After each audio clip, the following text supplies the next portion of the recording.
Bien, mes chers collègues, nous allons ouvrir cette commission. Donc, ce matin, nous sommes réunis pour procéder à l'audition, à l'examen, l'audition de nos rapporteurs et à l'examen du rapport d'information sur les prix des matières premières qui conclut les travaux de la mission présidée par notre collègue Pascal Gau et dont les rapporteurs sont Catherine Vautrin et François Loos, ici présents.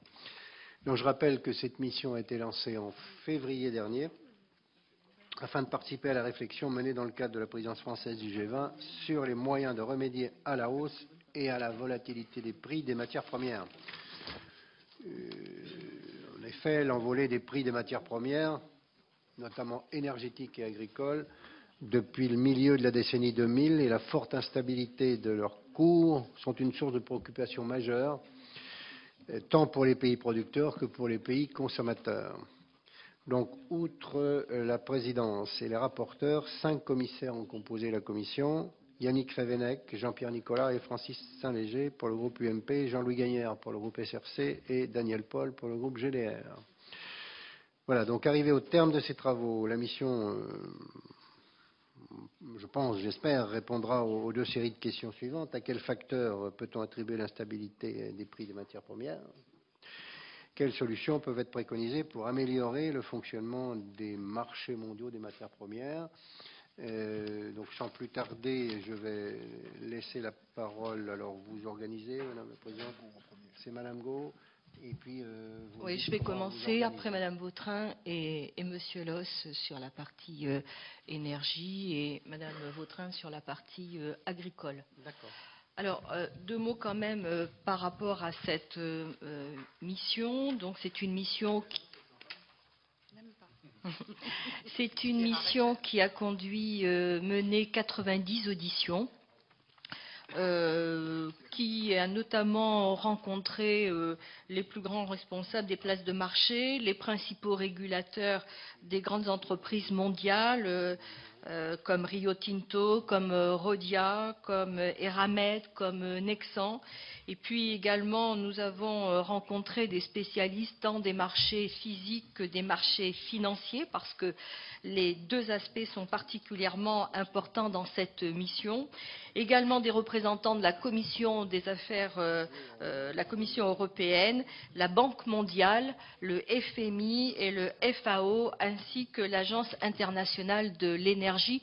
Donc, comme vous le comprenez, c'est une mission qui a pris l'angle d'ouverture au niveau international et non pas national, donc elle n'a pas traité les moyens, par exemple, d'atténuer les fluctuations de prix sur le territoire national. D'autre part, la mission n'a pas non plus développé les questions liées à l'approvisionnement en termes de matières premières, puisque la commission développement durable présentera la semaine prochaine un rapport sur ce sujet. Voilà un petit peu le cadre de cette mission, donc sur cet aspect international. Alors, si on rentre dans le vif du sujet, quelle est la situation actuelle sur les marchés des matières premières et pourquoi ?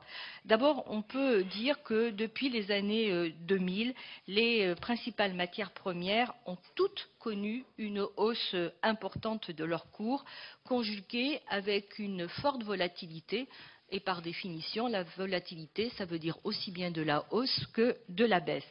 Ça a été vrai, quelques exemples pour le prix du baril de pétrole, qui a été multiplié par 7 entre 2000 et 2008 et qui aujourd'hui est aux environs des $100 le baril.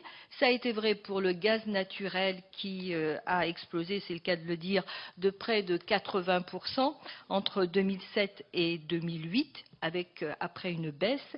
Ça a été vrai également pour les matières premières agricoles, notamment le blé, le maïs, un chiffre, 155 € la tonne en 2006, 238 en juillet 2011, et ça a été vrai également pour le coton, et ça a été vrai également pour l'aluminium, là aussi des chiffres conséquents, 1500 $ au début de l'année 98, aujourd'hui 2500 $ en 2011.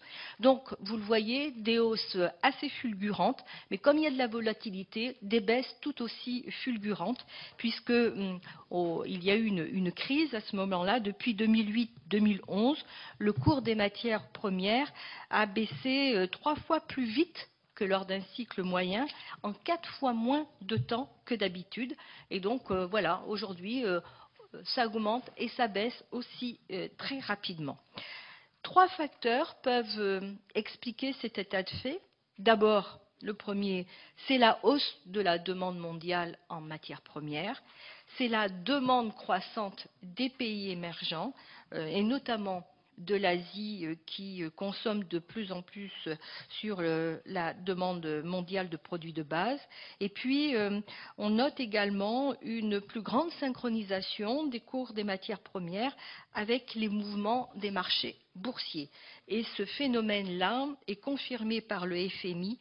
L'ensemble des marchés présente une plus grande sensibilité à l'évolution économique générale. Voilà un petit peu le constat de ces hausses assez inédites depuis 2000. Pourquoi cette situation ? Là aussi, la Commission a dégagé 2 grands ensembles de facteurs qui peuvent expliquer ces hausses de prix et ces variations. D'abord, des aléas conjoncturels, notamment des phénomènes météorologiques. C'est davantage vrai pour les prix, les cours des matières premières agricoles, mais Catherine Vautrin le développera. On a vu la sécheresse en Russie, on a vu les inondations en Australie et aux États-Unis, et puis il y a eu les pluies également au Pakistan, et bien sûr, tout récemment, c'est l'accident de Fukushima qui a poussé certaines matières premières fossiles à la hausse, bien sûr. Il y a également des phénomènes géopolitiques. C'est plus sensible concernant le pétrole, puisqu'il est surtout produit à 90% dans les pays qui connaissent un risque politique. Et on a vu les derniers événements au Maghreb qui ont quand même eu une influence notoire, d'autant que ce pétrole est soumis aux arbitrages de l'OPEP. Et puis, il y a également les prix des matières agricoles, le blé. La Russie a eu à stopper les exportations de céréales en 2010, et ça a entraîné une hausse, le cacao également, et puis encore autres secteurs, les terres rares, qui ont souffert des différends entre la Chine et le Japon en octobre 2010. Donc des aléas conjoncturels, je disais, mais également des tendances de fond. Et l'on retrouve la demande croissante de la Chine et des autres pays émergents sur les matières premières. On retrouve également l'insuffisance de l'offre qui crée des tensions sur les marchés énergétiques, notamment parce que l'investissement au niveau de l'extraction est en baisse. Et puis, il faut dire aussi, troisième phénomène de fond, c'est l'opacité des marchés physiques qui, à défaut d'une transparence et à défaut de fiabilité d'information, eh bien, il y a des réactions disproportionnées sur les marchés. Face à cela, eh bien, la financiarisation croissante des marchés des matières premières est bien là, et il faut des mesures de régulation. C'est l'objectif notamment de ce rapport qui doit aller nourrir la réflexion et les mesures à prendre dans le cadre du G20. Alors, on a été amené à aborder les marchés dérivés de matières premières qui ont certaines caractéristiques.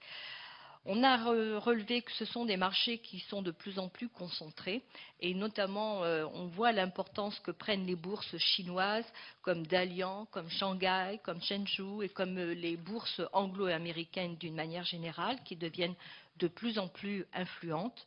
On voit également les acteurs financiers qui investissent de plus en plus dans les matières premières, et depuis les débuts des années 2000, les matières premières représentent, il faut bien le dire, une classe d'actifs au même titre que les actions ou les obligations. Et également, on voit que les montants engagés dans les marchés dérivés de matières premières représentent une faible part des transactions globales de produits dérivés, moins de 2% sur l'ensemble des contrats, même lors du pic de 2008. Puis dernier élément, depuis 2005, il y a un accroissement significatif des investissements sur les marchés de gré à gré, beaucoup plus opaques que les marchés organisés, ce qui ne va pas sans poser de problème. Alors, face à cette financiarisation des marchés de matières premières, il y a tout le débat sur le rôle de la spéculation. On n'a pas réellement vu d'études qui aient voulu démontrer, je dis bien voulu, démontrer un lien de causalité entre l'activité sur les marchés à terme et l'évolution des prix au comptant. Alors, souvent, on nous a avancé que les spéculateurs étaient utiles parce qu'ils assurent une contrepartie à l'activité de couverture des acteurs commerciaux et aussi parce qu'ils ont un certain temps de retard sur les prix. En revanche, si tant est qu'il nous a été dit ça, en revanche, il y a un quasi-consensus pour reconnaître que la spéculation, elle, amplifie ce désordre au niveau et les déséquilibres sur l'économie réelle. Et puis, plusieurs arguments nous montrent que cette spéculation, elle est importante dans l'évolution des prix. On estime, par exemple, que le premier propriétaire mondial de stocks pétroliers n'est pas Aramco, comme c'est régulièrement avancé, mais que c'est bien une société privée qui détient la principale portion des stocks pétroliers au monde, et c'est Morgan Stanley, tout simplement. Et cette spéculation privée joue incontestablement un rôle très important sur la hausse des cours du baril, par exemple, entre 2000 et 2008. Ça a été le même phénomène sur le cuivre, où les prix ont augmenté sous cette fonction privée. Également, plusieurs études ont montré le rôle fondamental des fondamentaux économiques dans l'évolution du prix sur telle ou telle matière première, et que la spéculation, encore une fois, amplifie ce phénomène préexistant. Alors, ce qu'on peut dire également, ce qui est sûr, c'est que les marchés financiers conditionnent bien la formation des prix des matières premières. On l'a vu, un certain nombre d'opérations commerciales sur le prix et dérivés des contrats à terme, et notamment le pétrole, et là je pense que François Loss l'expliquera en détail. On voit également apparaître de nouveaux produits d'investissement qui commencent à déstabiliser les marchés. Ce sont les fameux ETF, Exchange Traded Funds, qui sont tout simplement des certificats d'investissement qui en contrepartie vous donnent un stock physique de métaux. Et là, les principaux gestionnaires de ces fonds, c'est Goldman Sachs et c'est JP Morgan qui créent intentionnellement une pénurie en retirant le métal du marché. Et donc, ils font un phénomène de yo-yo assez important qui influe directement sur les prix. Alors, je ne vais pas être plus longue et laisser au rapporteur le soin de présenter chacun dans ses parties, il y a un parti agricole, parti pétrole et minerais, comment les propositions pour limiter l'instabilité des cours des matières premières, avec quand même dans le rapport deux objectifs principaux. Le premier, c'est d'apaiser les tensions sur les marchés physiques. Le deuxième, c'est de prévenir les risques d'instabilité, notamment en provenance des marchés financiers. La mission, bien sûr, a préconisé certaines mesures qui nous paraissent essentielles pour limiter les excès de volatilité et surtout éviter la fuite des capitaux vers des marchés beaucoup moins régulés, notamment l'Asie. Le G20 devra donc envisager la régulation sur l'ensemble des marchés de matières premières, avec trois préconisations qui seront détaillées, mais d'ores et déjà, il faut améliorer l'information sur l'identité des acteurs qui interviennent sur ces marchés et la nature des opérations qui sont faites. Il faut également donner aux régulateurs financiers le pouvoir de limiter les prises de position sur l'ensemble des marchés dérivés de matières premières. Et puis ensuite, la troisième proposition principale, c'est de sécuriser les transactions réalisées sur les marchés de gré à gré, et notamment en renforçant la protection et la supervision des chambres de compensation. Voilà, chers collègues, une synthèse de notre rapport qui va présenter à la fin. Vous avez à la fin 33 propositions, dont une, mais c'est un avant-projet, hein, je tiens à signaler. Donc, sur certaines de ces propositions, il y aura une synthèse. Elles seront regroupées, notamment sur la proposition numéro 12. Et je tenais également à saluer le très bon état d'esprit de notre mission d'information. Je crois que nous avons essayé de la faire d'une manière la plus complète possible et de remercier également les administrateurs qui nous ont accompagnés pour le travail qui a été fait. Merci Madame la Présidente, merci pour cette présentation, cette synthèse et d'avoir ainsi, si j'ose dire, planté le décor. Je vais maintenant passer la parole à François Loos. Non, Catherine Vautrin, pardon, alors je n'avais pas tout compris. Catherine. Merci, Monsieur le Président. Merci, Madame la Présidente, cher Pascal. Je voudrais d'abord m'associer aux remerciements que Pascal vient de formuler, tant à l'égard des membres de la mission eux-mêmes qu'à l'égard, évidemment, de nos administrateurs. Et vous me permettrez d'ajouter un remerciement particulier, c'est celui qui concerne Michel Raison, parce que je voudrais dire que toutes les auditions qui ont été faites en France ont été faites avec Michel Raison, qui, évidemment, m'a accompagné également pour la rédaction de ce rapport, avec l'expertise que nous lui connaissons dans ce domaine. Et je tenais à lui rendre particulièrement hommage ce matin. Je ne vais pas vous dire, mes chers collègues, que Pascal a tout dit et que nous allons dire le reste. La formule est un peu usée, pour autant c'est quand même l'esprit, puisque Pascal vient rapidement de faire la synthèse de ce travail et comme elle vient de le rappeler, la volatilité des cours des matières premières a touché l'ensemble de la sphère économique et évidemment, nous le savons tous, le marché des matières premières agricoles. Si vous vous souvenez, lors des fameuses émeutes de la faim, on a même quelquefois un peu facilement attribué aux variations des cours ces fameuses émeutes qui ont touché certains États d'Asie, je pense notamment au Vietnam, je pense aussi à certains États d'Afrique, le Maghreb, l'Égypte. Bon, je crois qu'en l'espèce, la volatilité n'était peut-être pas la cause première, même si elle a pu être le déclencheur.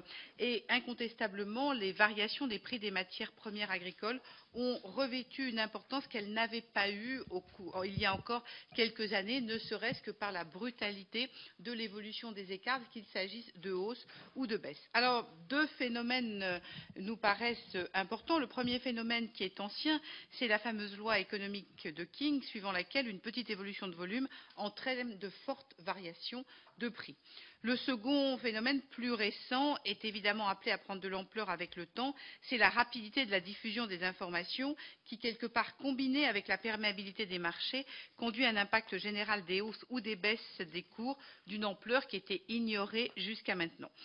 Nous avons, parmi les auditions, rencontré l'économiste Lucien Bourgeois et qui résumait les choses et le défi actuel d'une formule assez jolie. Il faut 1 an pour faire pousser un grain de blé et il faut manger 3 fois par jour. C'est quelque part l'enjeu sur une planète qui, évidemment, augmente, dont la population augmente de façon extrêmement importante. Vous savez tous qu'on chiffre à 9 milliards le nombre d'habitants de la planète à l'horizon 2050. Et donc, mécaniquement, si l'offre ne réagit pas, le déséquilibre ou les seules tensions qui peuvent exister suffisent à provoquer des hausses de prix extrêmement importantes. Et je voudrais insister sur un élément qui a été rappelé dans beaucoup de nos auditions. On dépasse largement la majorité des auditions, on pourrait presque dire la quasi-totalité.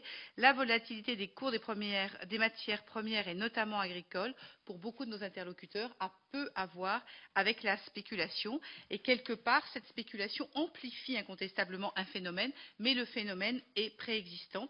La volatilité tient en premier lieu aux fondamentaux économiques. On s'est beaucoup interrogé sur ces sujets et je crois que c'est vraiment un des enseignements de cette mission. Tous les experts ont été très unanimes sur ce sujet. Alors, les fondamentaux économiques, il y a bien sûr les causes météorologiques qui ont un impact indéniable en matière agricole. On se souvient de l'évolution des prix de grande production, qu'il s'agisse du blé, du maïs, du coton, du cacao, démontre que les phénomènes climatiques ont toujours joué un rôle majeur. Bon, évidemment, il y a eu les sécheresses qui ont affecté l'Europe de l'Est et la Russie à l'été 2010, qui ont généré une hausse importante du cours du blé. Les inondations de l'Inde, du Pakistan en 2010, qui ont obéré la production de coton. Les cyclones, les inondations qui ont balayé l'Australie, là, ça a été les récoltes de blé et de maïs, qui ont eu des conséquences très importantes. La deuxième grande source de volatilité, ce sont les changements de comportement au plan mondial. Nous voyons deux comportements principaux qui méritent d'être soulignés, car la demande de matières premières agricoles est inélastique. Ce sont bien souvent des biens de première nécessité dont la hausse va être continue en raison de cette augmentation de la population à laquelle je faisais allusion il y a un instant. Les progrès de développement qui entraînent des changements de comportement, la hausse du niveau de vie pousse à une forte augmentation de consommation de produits. Je pense par exemple aux produits carnés. Qui dit produits carnés dit derrière évidemment alimentation des animaux, donc besoin de maïs, besoin de soja. Si les prix augmentent à l'avenir, la demande ne va pas baisser pour autant et face à des stocks fluctuants, incontestablement, les prix vont varier. Évidemment, le deuxième point important, c'est ce qui concerne les préoccupations environnementales.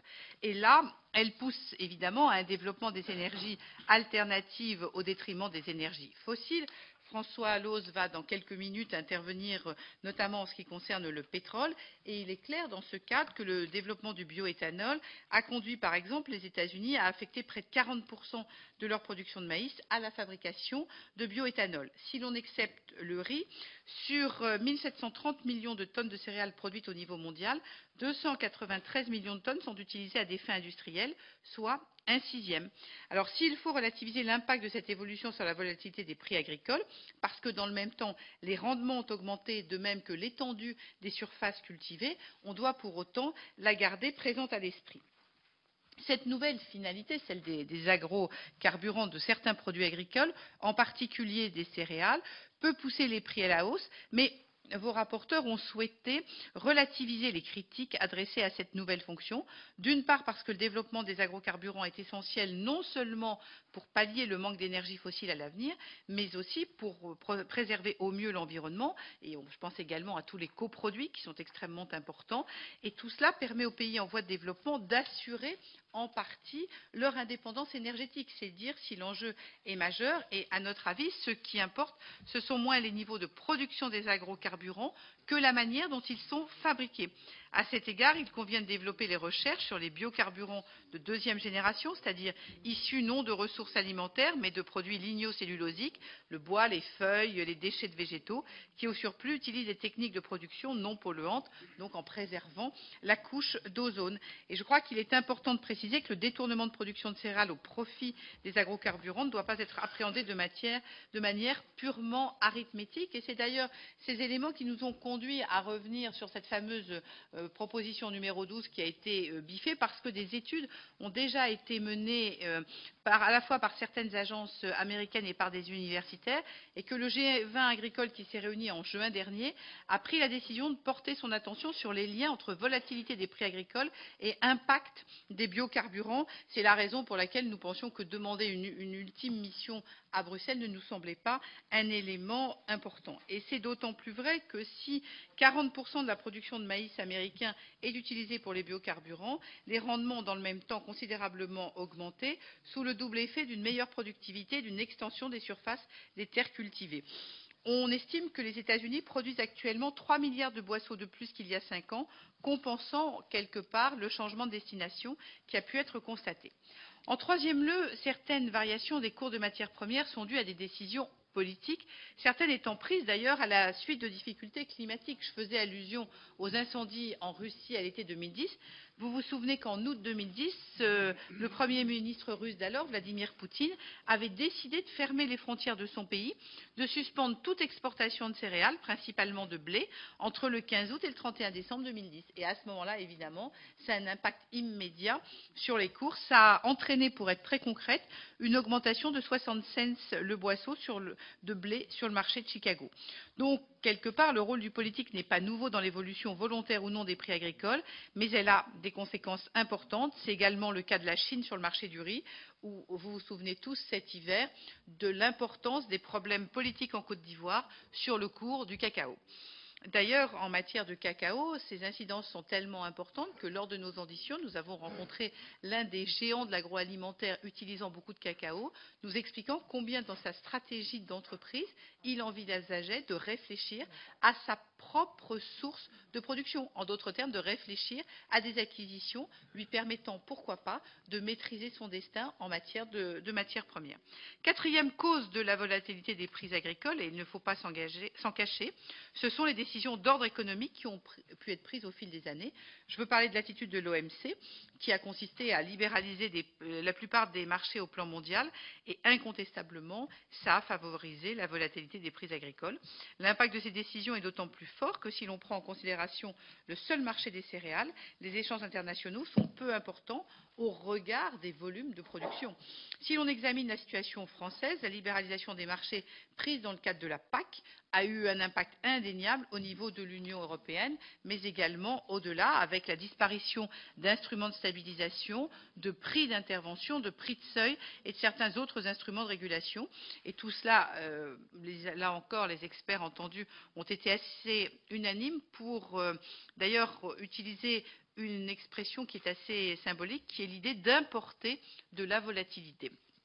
Donc la volatilité des prix des matières agricoles tient également de pures stratégies financières qui sont elles-mêmes d'ailleurs un objet de transaction à part entière, et c'est en cela d'ailleurs que les nouvelles de cette nuit concernant l'interdiction de prise de position jugée abusive sur 28 matières premières aux États-Unis cette nuit et l'importance du travail fait par la CFTC méritent d'être soulignée. La nouvelle est toute fraîche, vous avez pu la voir dans la presse ce matin, mais c'est clairement un élément extrêmement important. Alors une fois qu'on a fait le constat, la question qui se pose, c'est que pouvons-nous faire ?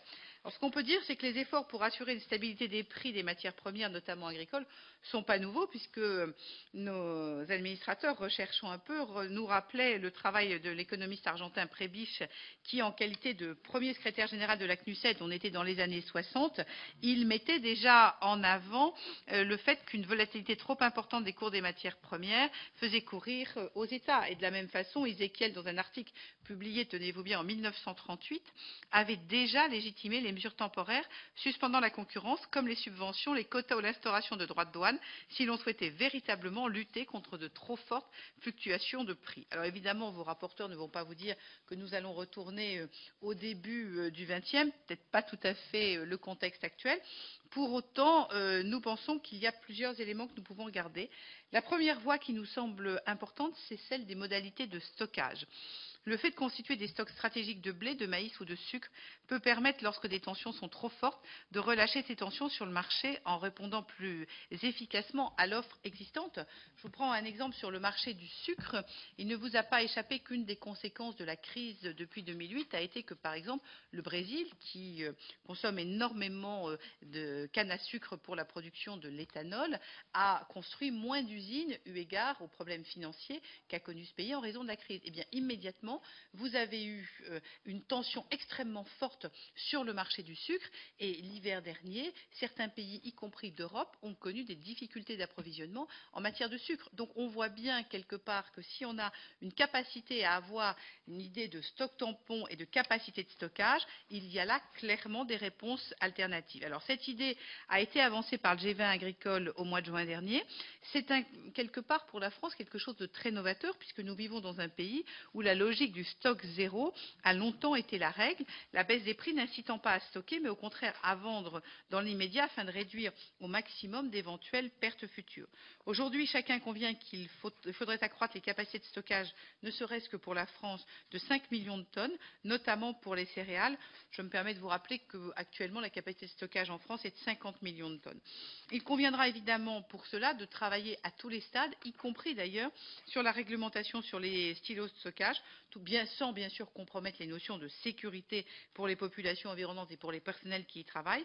Mais je crois qu'il faut aussi que chacun mesure que la construction d'un silo de 10 000 tonnes, c'est 15 millions d'euros et ça s'amortit sur une vingtaine d'années. Donc c'est un vrai choix économique. Au plan international, il y a là également une démarche très importante sur le partage de la capacité de stockage entre les pays producteurs et les pays importateurs. Il n'est pas question de nier les problèmes d'infrastructure, avouons le mot, de corruption qui peuvent exister, de risques de détournement. Pour autant, une aide technique peut être apportée et il est tout à fait envisageable de constituer des stocks sur leur territoire en conservant d'autres stocks dans les pays exportateurs pour pallier à d'éventuels besoins supplémentaires. Incontestablement, en Europe, je pense que la nouvelle PAC doit être l'occasion de stabiliser une vraie politique de stockage. La deuxième voie vers laquelle il faut aller, c'est celle d'une plus grande transparence des marchés, le développement de chambres de compensation ainsi qu'une information claire donnée sur les stocks existants au plan mondial doit être poursuivi. De même, si l'on se réfère aux travaux qui ont été publiés le 15 septembre dernier en conclusion des travaux de l'Organisation internationale des commissions de valeurs sur la question des marchés de dérivés de matières premières, il serait opportun de réfléchir au renforcement des compétences des autorités de marché pour imposer aux acteurs une plus grande lisibilité des contrats passés sur le marché des matières premières. Alors, c'est évidemment ce que les États-Unis avaient mis en avant avec le vote de la loi Dodd-Frank de juillet 2010. On a, lors de notre mission aux États-Unis, rencontré beaucoup d'acteurs très sceptiques sur l'application de ce texte. Pour autant, l'information de cette nuit laisse à penser qu'un grand pas a été franchi et que contrairement à ce que CME avait pu nous dire à Chicago, nous expliquant que les choses ne pourraient jamais avancer, il y a là un pas franchi qui est tout à fait important et qui, quelque part, montrerait clairement qu'il y a un pas vers une régulation des marchés. Et je crois que c'est un élément tout à fait important et particulièrement important à la veille des discussions du G20 sur le sujet, puisqu'il était absolument indispensable qu'il y ait une très forte coordination entre les États-Unis et l'Union européenne sur ces sujets. Je pense enfin qu'il convient de réfléchir aux moyens de renforcer les instruments de couverture, notamment dans les pays en voie de développement, contre les effets de volatilité des cours. Cela passe par l'exploration de nouveaux mécanismes assurantiels, par de nouveaux instruments financiers qui doivent permettre de bénéficier d'une plus grande sécurité en termes d'approvisionnement. Enfin, mais c'est une piste qui, comme d'autres, mérite d'être discutée avec nos partenaires. Je pense qu'il ne faut pas exclure d'encadrer l'évolution des cours de certaines matières premières. C'est finalement rien d'autre que l'idée de la contractualisation au sein des filières. C'est une idée qu'on a entendue là aussi lors des auditions, parce que je crois qu'une meilleure organisation des filières agricoles par type de production, avec cette notion de contractualisation, doit également permettre de limiter l'impact de la volatilité des cours. Et quelque part, les conclusions du sommet du G20 qui doit se tenir à Cannes au début du mois de novembre sont très attendues, parce qu'il y a 3 sujets de fond qui sont la volatilité des cours, la nutrition et la sécurité alimentaire. Ce sont clairement les défis de demain dans le domaine agricole. Merci à vous. Merci beaucoup, Madame la rapporteure. On posera des questions, on fera des commentaires ensuite, mais vraiment, il y a une matière extraordinaire de pleine actualité et je pense qu'il faudra certainement rajouter la décision de cette nuit, qui me semble importante. Oui, de la CFTC américaine, l'Agence de régulation des marchés. François. Merci, Monsieur le Président. Mes chers collègues, comme l'a souligné Pascal Gaut tout à l'heure, notre présidente, le marché de matières premières minérales et énergétiques sont suspendus aux aléas de l'économie chinoise. En fait, entre 2002 et 2007, quand on regarde l'effet de la Chine, de l'Inde et du Moyen-Orient sur l'augmentation de la consommation mondiale du pétrole, on s'aperçoit que c'est 50%. Mais maintenant, on pense que ça va être 80% pour l'augmentation à venir d'ici 2030. Et dans le cas particulier des métaux, la Chine a représenté à elle seule 90% de l'augmentation de la consommation mondiale du cuivre. La demande chinoise devrait continuer à augmenter jusqu'à ce que ce pays atteigne un taux d'urbanisation de 60%, voilà ce qu'on dit. Le cuivre étant lié à l'urbanisation, bien sûr, sachant qu'il se situe actuellement à un niveau de 50%. Alors cette demande énorme, cette augmentation énorme de la demande en énergie et en métaux se heurte en face à une rigidité de l'offre, ce qui entretient une tension permanente sur les prix. Dans le domaine pétrolier, par exemple, l'offre n'excède que très faiblement la demande. On a environ 85 millions de barils jour produits et on a 83 consommés. Nous ne sommes pas en situation de pénurie, mais il y a une rareté de la ressource due au sous-investissement qui devrait conduire d'ici 4 à 5 ans à une réelle insuffisance de la production, c'est-à-dire à un écart d'environ 1 million de barils jour entre la demande mondiale et les capacités de production. Quelles conséquences peut-on attendre de cette situation sur le prix du baril? il faut regarder la stratégie de l'OPEP et la stratégie de l'Arabie saoudite qui consiste à fixer à travers les quotas les prix pour qu'ils soient suffisamment élevés pour que les pays non membres de l'OPEP épuisent leur gisement, pour que l'OPEP reste seul à la fin, mais suffisamment faibles pour que les pays consommateurs comme nous ne soyons pas trop tentés de rechercher des substituts à grande échelle, et on considère que le seuil ici est entre 110 et 120 $ le baril. Autre argument, à la fin des années 90, on pense que l'Arabie saoudite parvenait à équilibrer son budget avec un baril situé entre 15 et 20 $. Ce n'est plus le cas, même si l'Arabie saoudite supporte un coût marginal d'extraction très faible, de l'ordre de 15 $ le baril, elle a besoin aujourd'hui d'un cours élevé pour équilibrer ses comptes, de l'ordre de 70 à 80 $ le baril. Alors ce phénomène d'insuffisance de l'offre produit également des tensions très fortes sur les marchés des métaux. Les pays occidentaux connaissent une situation générale de sous-investissement dans la production minière depuis 20 ans. À ça s'ajoute la diminution de la productivité de certaines mines et les contraintes environnementales. L'ensemble de ces facteurs devrait conduire à l'horizon 2015 à une pénurie de l'offre, tenez-vous bien, pour la totalité des métaux industriels.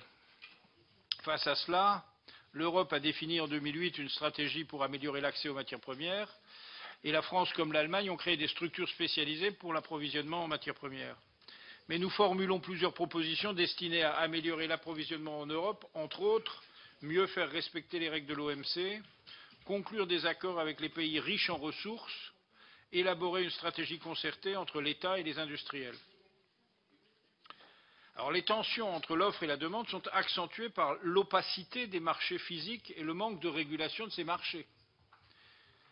Des efforts importants ont été menés sous l'égide du G20. Encore ce week-end, à Paris, les ministres des Finances se sont réunis et ont mis l'accent dans leur communiqué là-dessus. Promouvoir la transparence sur le marché pétrolier, mais des progrès substantiels restent à accomplir. Nous formulons d'ailleurs plusieurs propositions à ce sujet, en particulier une consolidation et un élargissement de ce que l'on appelle l'initiative JODI, initiative sur la transparence des données. Pour remédier à l'opacité sur les marchés des métaux, qui apparaît encore plus forte que sur le pétrole, nous proposons notamment un élargissement des accords internationaux sur les métaux de base, ainsi que la supervision des agences d'évaluation des prix. De plus, les tentatives d'abus de position dominante sont fréquentes sur ces marchés.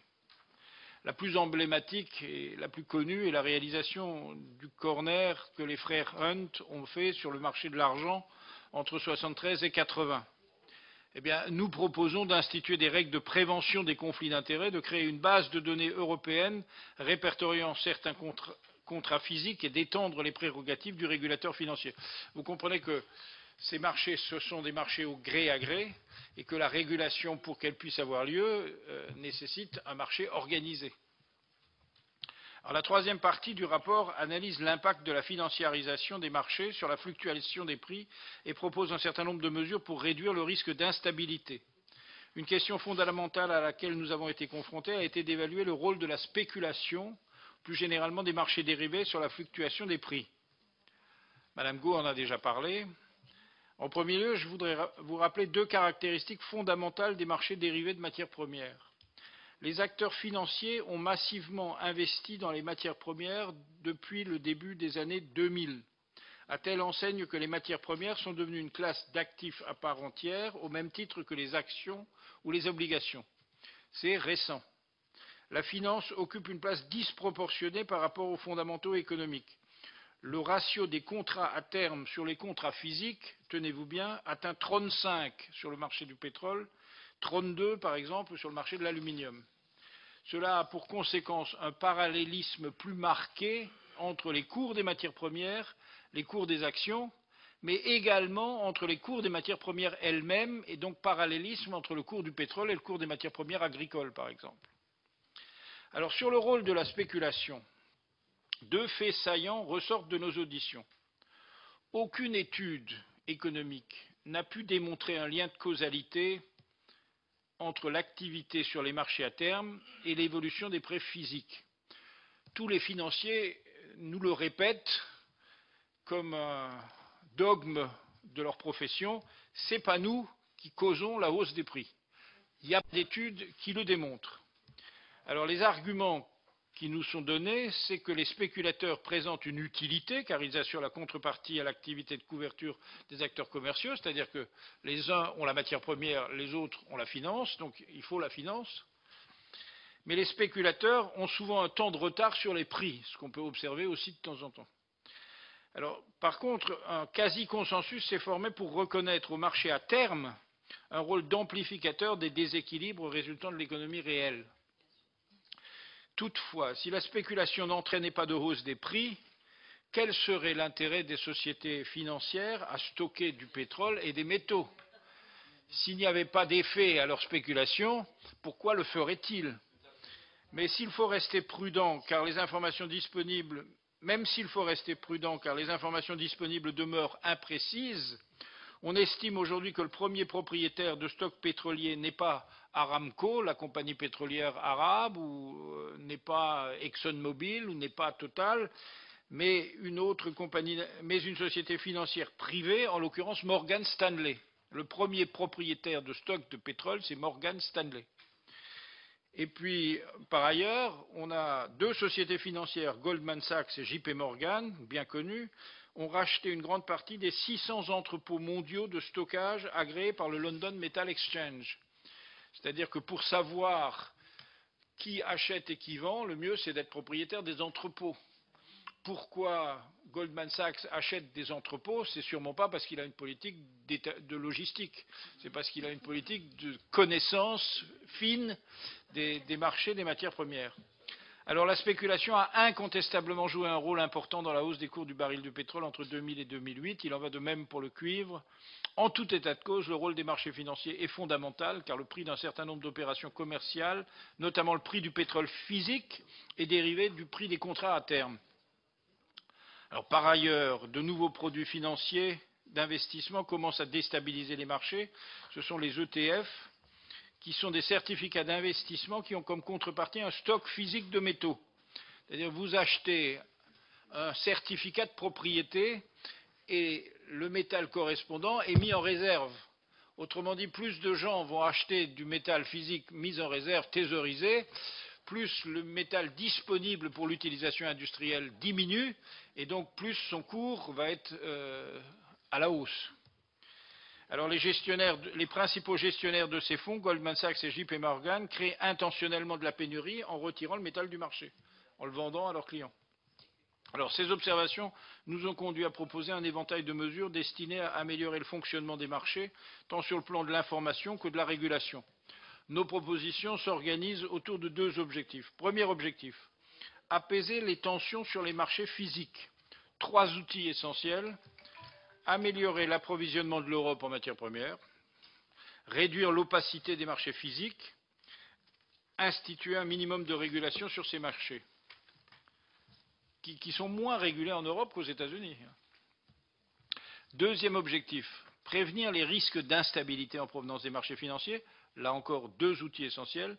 Améliorer l'information relative aux acteurs et aux opérations. Deuxièmement, étendre le champ de la régulation. Deux mesures en particulier nous paraissent essentielles: l'amélioration de l'information sur l'identité des acteurs intervenant sur les marchés des matières premières et la nature des opérations auxquelles ils se livrent.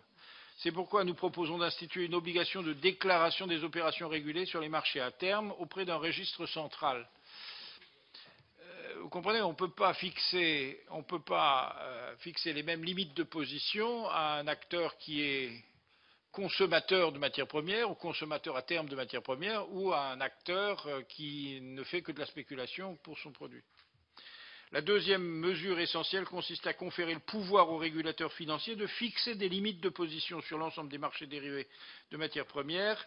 Et comme mes collègues l'ont déjà dit, ça a été un pas en avant dans cette direction a été fait par les États-Unis cette nuit.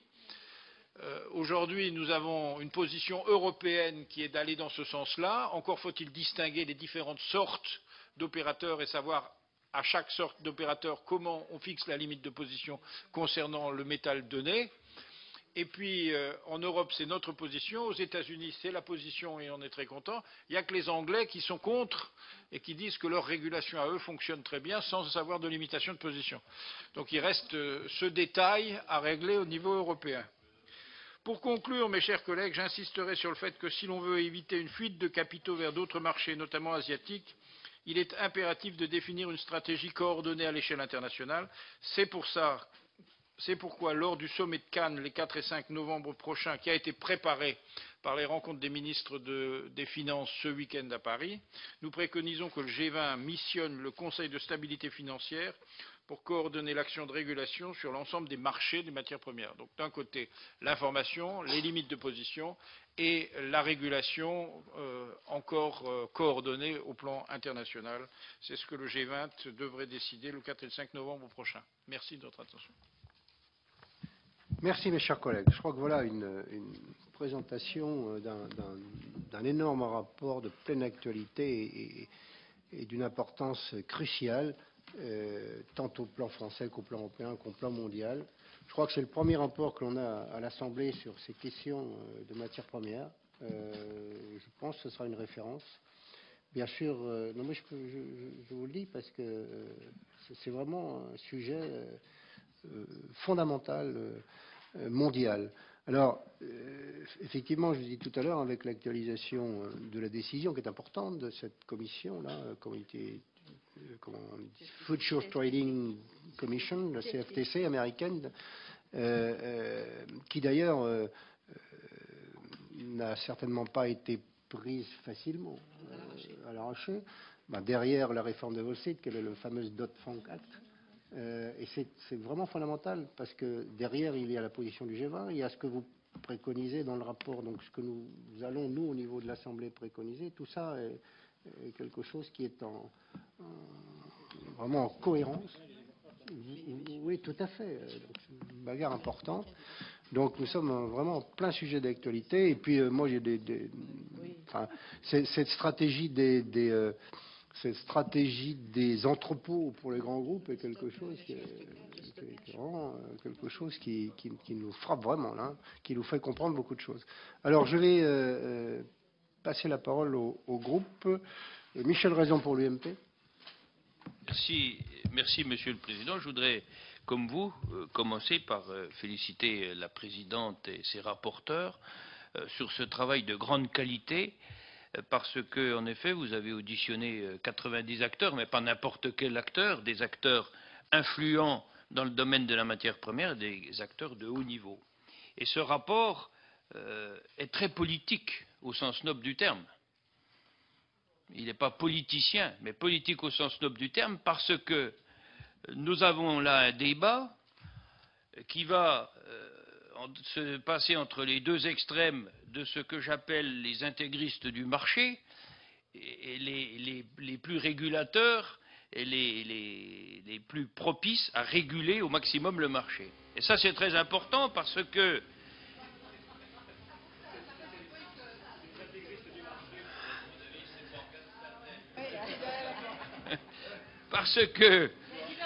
dans les économistes qu'on a pu rencontrer pour la partie agricole,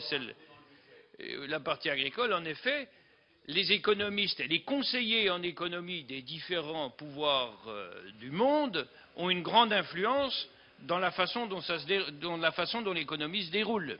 Et on s'aperçoit qu'au niveau européen, les grands conseillers en économie sont souvent plutôt très libéraux, et que les conseillers économiques et les économistes plus régulateurs sont plutôt minoritaires, et que je ferais plutôt partie de cette minorité, d'ailleurs, mais sans être un économiste, moi, pour le coup. Et ça c'est un enseignement important de ce rapport, sur la spéculation. On a appris beaucoup de choses, mais avec forcément des incertitudes, mais en écoutant les deux rapporteurs et la présidente, on s'aperçoit aussi que là, on ne peut pas avoir une déclaration générale sur le rôle de la spéculation en fonction des produits. Les produits financiers, le pétrole et tout ce qui est minerai, le spéculateur a une influence totalement différente. On pourrait d'ailleurs dire que c'est sur la partie des matières premières agricoles que le spéculateur a peut-être le moins d'influence. Parce que, d'abord, le marché se passe totalement différemment, mais que l'autre grande leçon, c'est que, c'est pas de la politique politicienne non plus que je fais, mais les tenants de la démondialisation ont forcément tort, puisque de toute façon, les différentes marchandises, les minerais, le pétrole, le gaz, et bien autant les produits agricoles, ne sont que des résultats d'échanges mondiaux. Et que la partie importante, c'est que l'Europe soit le plus unie possible et la plus forte possible et se mette d'accord le plus possible sur le maximum de régulation, sur l'ensemble des matières premières. On a peut-être d'ailleurs oublié dans les matières premières le bois aussi, sur la partie la plus agricole, qui est une matière première extrêmement importante et qui, contrairement à ce qu'on pourrait croire, est en train de se raréfier aussi. Et donc, ça fait partie aussi des domaines importants.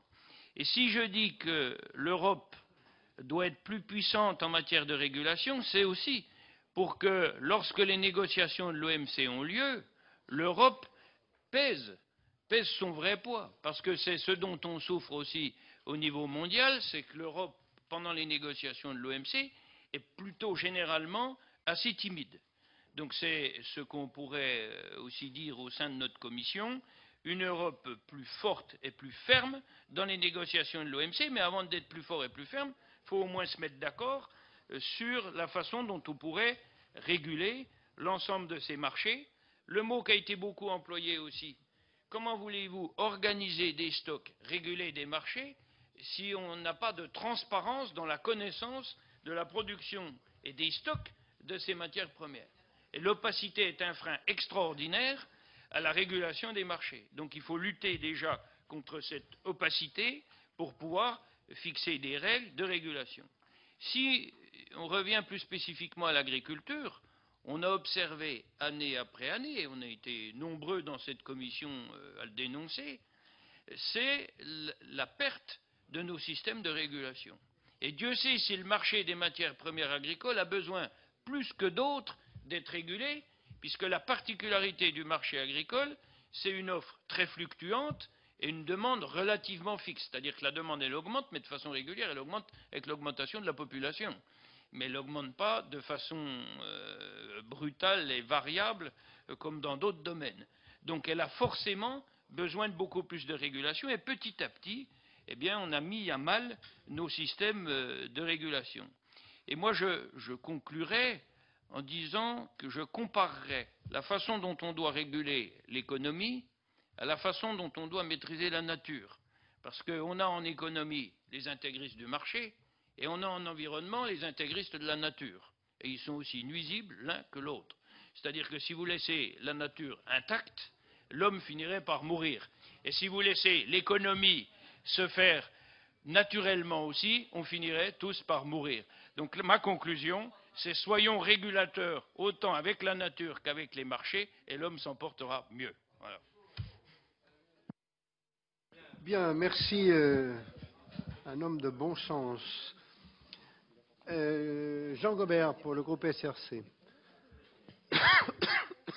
Bien, Monsieur le Président, pour me joindre à ce qui a déjà été dit sur la qualité du travail, on n'a pas eu le temps, bien évidemment, de feuilleter tout et de s'imprégner de tout ce qui est dit, mais à travers ce qu'on a pu regarder et ce qu'on a pu entendre, il y a un certain nombre de confirmations de ce que l'on savait, de ce que l'on pensait confusément, mais aussi un certain nombre, je vais dire, de nouveautés. Moi, je ne savais pas que Morgan Stanley contrôlait une partie du pétrole mondial, mais j'y reviendrai après, et il y a sans doute beaucoup d'autres choses comme ça. On constate effectivement que partout, la finance a pris le pas sur les industriels, pour les raisons qui ont été expliquées par nos rapporteurs et la présidente, et que ça n'a pas été quelque chose qui était dans le sens du progrès tel que nous le concevons. Deuxième observation, c'est que la main invisible du marché, on découvre les conséquences qu'elle peut avoir. C'est-à-dire pas toujours invisible, et c'est pas toujours le marché lui-même qui est en cause, c'est aussi la façon dont on le manipule.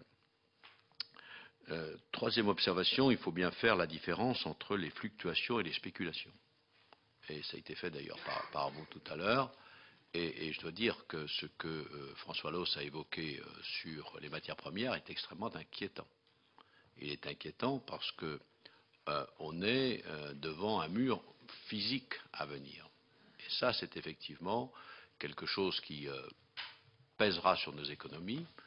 Ça doit nous conduire d'ailleurs à nous interroger sur nos politiques, je veux dire, de maîtrise. Et c'est pour ça que moi, je ne suis pas un partisan du programme de certains qui ont été cités tout à l'heure, mais il est clair que le développement durable passera par la maîtrise des matières premières, l'économie de matières premières et le recyclage le plus important possible de ce que nous pouvons faire. Difficile de recycler les produits alimentaires, pour tout dire. Par contre, les matières premières, oui, en tous les cas, les matières premières non alimentaires. Et je pense que c'est une leçon que nous avons parce que, certes, j'ai bien entendu la proposition d'essayer d'obtenir des accords avec tel ou tel détenteur de matières premières importants, mais je doute qu'il aura, pour nos beaux yeux, l'envie d'avoir des contrats à long terme, sachant que sur un marché en perpétuelle évolution, il a intérêt, lui, de jouer la hausse. C'est le cas en particulier des produits pétroliers. Quelques différences aussi, mais je ne voudrais pas toutes les prendre. C'est vrai que l'agriculture, les produits agricoles sont en plus impactés, Catherine l'a dit, par les conséquences climatiques. Et qui donc donnent lieu d'ailleurs à des variations de prix qu'on peut comprendre, qui posent problème, mais qu'on peut comprendre, mais donnent lieu aussi encore à des spéculations supplémentaires. C'est-à-dire que l'importance d'une inondation dans le nord de l'Australie peut être, par des rumeurs, considérablement amplifiée et dépasser largement les conséquences qu'elles auront. Donc là-dessus, je pense qu'on a effectivement à voir. Les arbitrages qui sont faits, ça a été dit, l'arbitrage entre le réservoir et l'estomac est extrêmement important. Et plus que Catherine le disait tout de suite, à savoir, en discutant, moi, avec parce que vous savez, le grand problème de la Bretagne, c'est l'approvisionnement en alimentation du bétail ces jours-ci.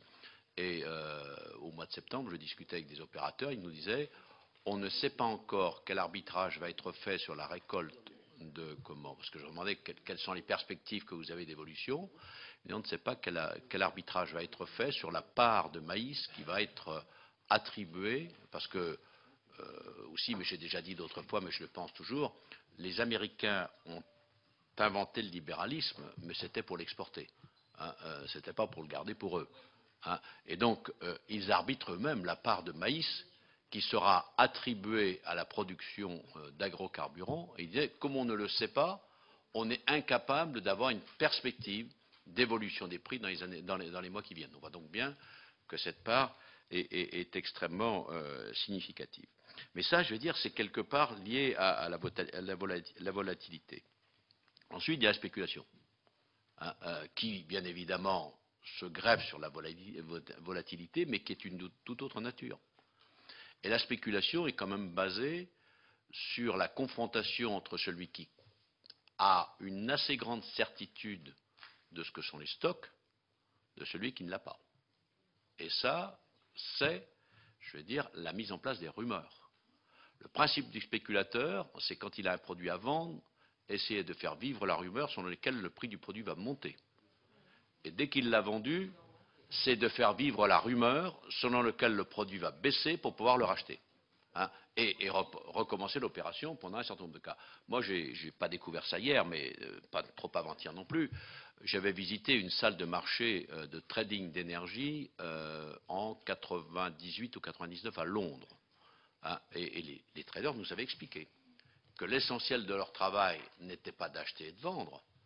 L'essentiel de leur travail était de faire vivre des rumeurs, et des rumeurs qui deviennent contradictoires. Et c'est clair que Morgan Stanley l'a très bien compris. Il a fait ce que l'Union européenne faisait jusqu'au démantèlement de la politique agricole commune dans le début des années 2000, c'est-à-dire qu'il s'est dit, si je maîtrise une partie du stockage, il n'est pas nécessaire de tout maîtriser. Je vais connaître quel est l'état des stocks et quel est l'état du marché. Et je vais donc pouvoir manipuler le marché. Il n'est pas nécessaire d'en maîtriser 50%. Il suffit que vous ayez bien placé quelques lieux de stockage pour savoir si on vous demande à stocker ou si on vous demande à déstocker. Et si on vous demande à stocker, c'est que les prix auront tendance à baisser parce qu'on a de la matière première. Et si on vous demande à déstocker, vous pouvez effectivement faire courir ce genre de rumeurs. Je crois que c'est vraiment ce genre de questions sur lesquelles on devra travailler. Je vois bien le président qui s'inquiète, et non mais je le comprends, c'est tout à fait normal. J'avais d'ailleurs à peu près tout ce que je voulais dire. Dans un premier temps, et parce que je savais que je n'avais que peu de temps, parce qu'on pourrait s'étendre très longtemps là-dessus, simplement, c'était simplement pour vous faire tous constater que le président n'était pas un président tout à fait impartial. Il a commencé à taper sur le truc, ça l'énerve, tout ça. Mais en plus, c'est pas vrai. Donc, ça ne sera pas mis au procès-verbal. Non, plus sérieusement, je voulais conclure. Voilà un bon travail. Maintenant, qu'est-ce qu'on peut faire? Quels sont les moyens que nous pouvons mettre en place? J'ai lu rapidement et à chaque fois j'ai dit ouais, mais ce n'est pas nous tout seuls, donc ce sont des propositions à porter chez les autres. Hein, mais c'est quand même, si ça partait de chez nous, ce serait quand même une excellente idée. Donc voilà ce que je voulais. C'est pas dans les habitudes, ça. C'est c'est vraiment parce que je suis très large aujourd'hui. C'est une seconde. J'ai oublié. N'oublions pas les pays pauvres du monde, parce que dans le problème des matières premières, on a aussi l'assèchement des matières premières. Et vous l'avez dit, et il faut bien le souligner, parce qu'on a aussi un devoir de penser à l'ensemble des pays. Thierry Benoît. Merci, Monsieur le Président. Comme les précédents intervenants, je voudrais bien sûr saluer l'excellent travail qui vient d'être réalisé par cette mission, la présidente Pascale Got, Catherine Vautrin et François Loos. Michel Raison me l'a enlevé de la bouche, mais je dirais que ce rapport, malgré tout, est quand même, vient, je dirais, de manière très brutale, percuter l'idée du concept de la démondialisation. Je crois qu'il faut le dire, parce que véritablement, c'est révélateur que cette...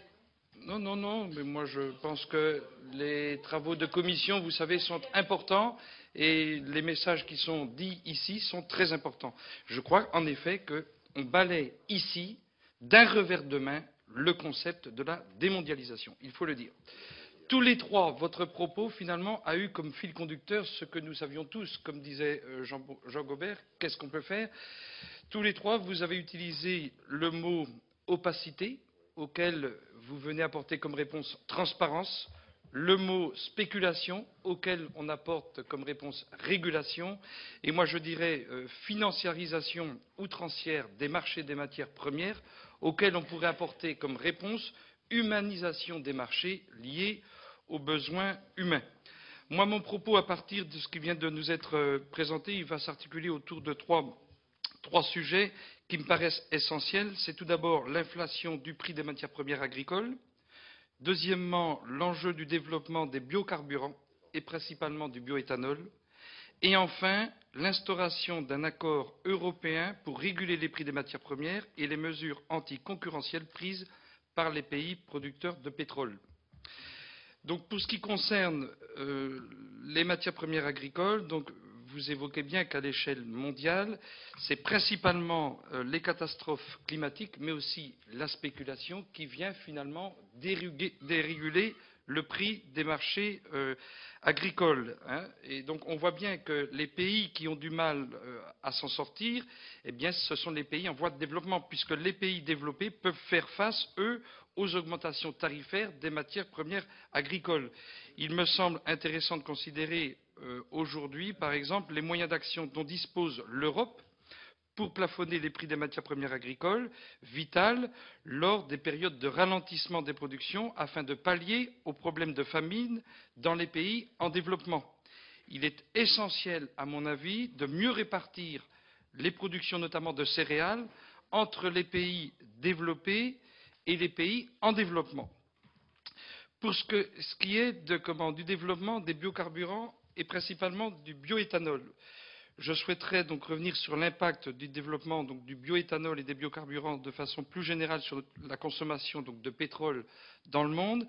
Et même si il y a potentiellement une réserve pour une quarantaine d'années. On voit bien qu'il faut travailler.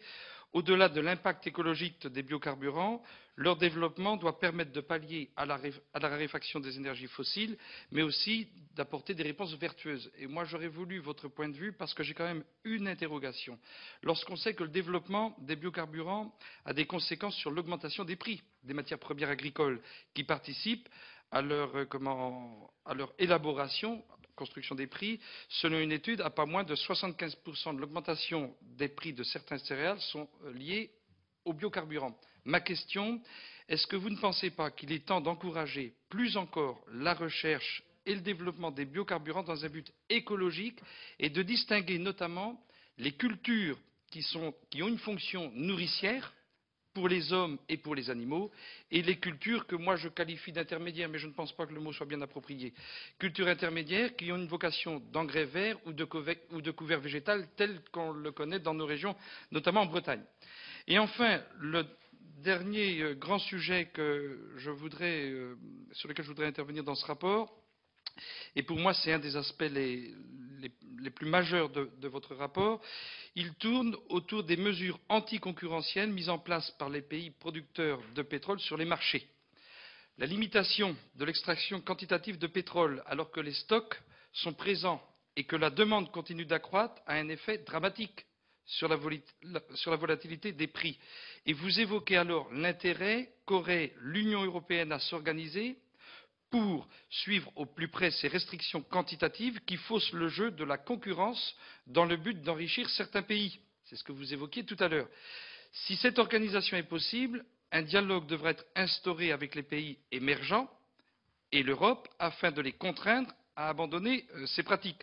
La mise en place d'une véritable politique des matières premières et essentiellement du pétrole est nécessaire au sein de l'Union européenne si l'on souhaite faire face à certaines organisations mondiales telles que l'OPEP qui exercent à l'heure actuelle un pouvoir influent sur la formation des prix. Et je voulais votre point de vue sur ces questions. Merci. Merci, chers collègues. Pour le groupe GDR, notre collègue Daniel Paul ne pouvait pas rester, mais il m'a remis une contribution que je vous remettrai pour qu'elle puisse être au rapport. M'a-t-il demandé, ce qui est d'usage. Voilà, quand quelqu'un ne peut pas le...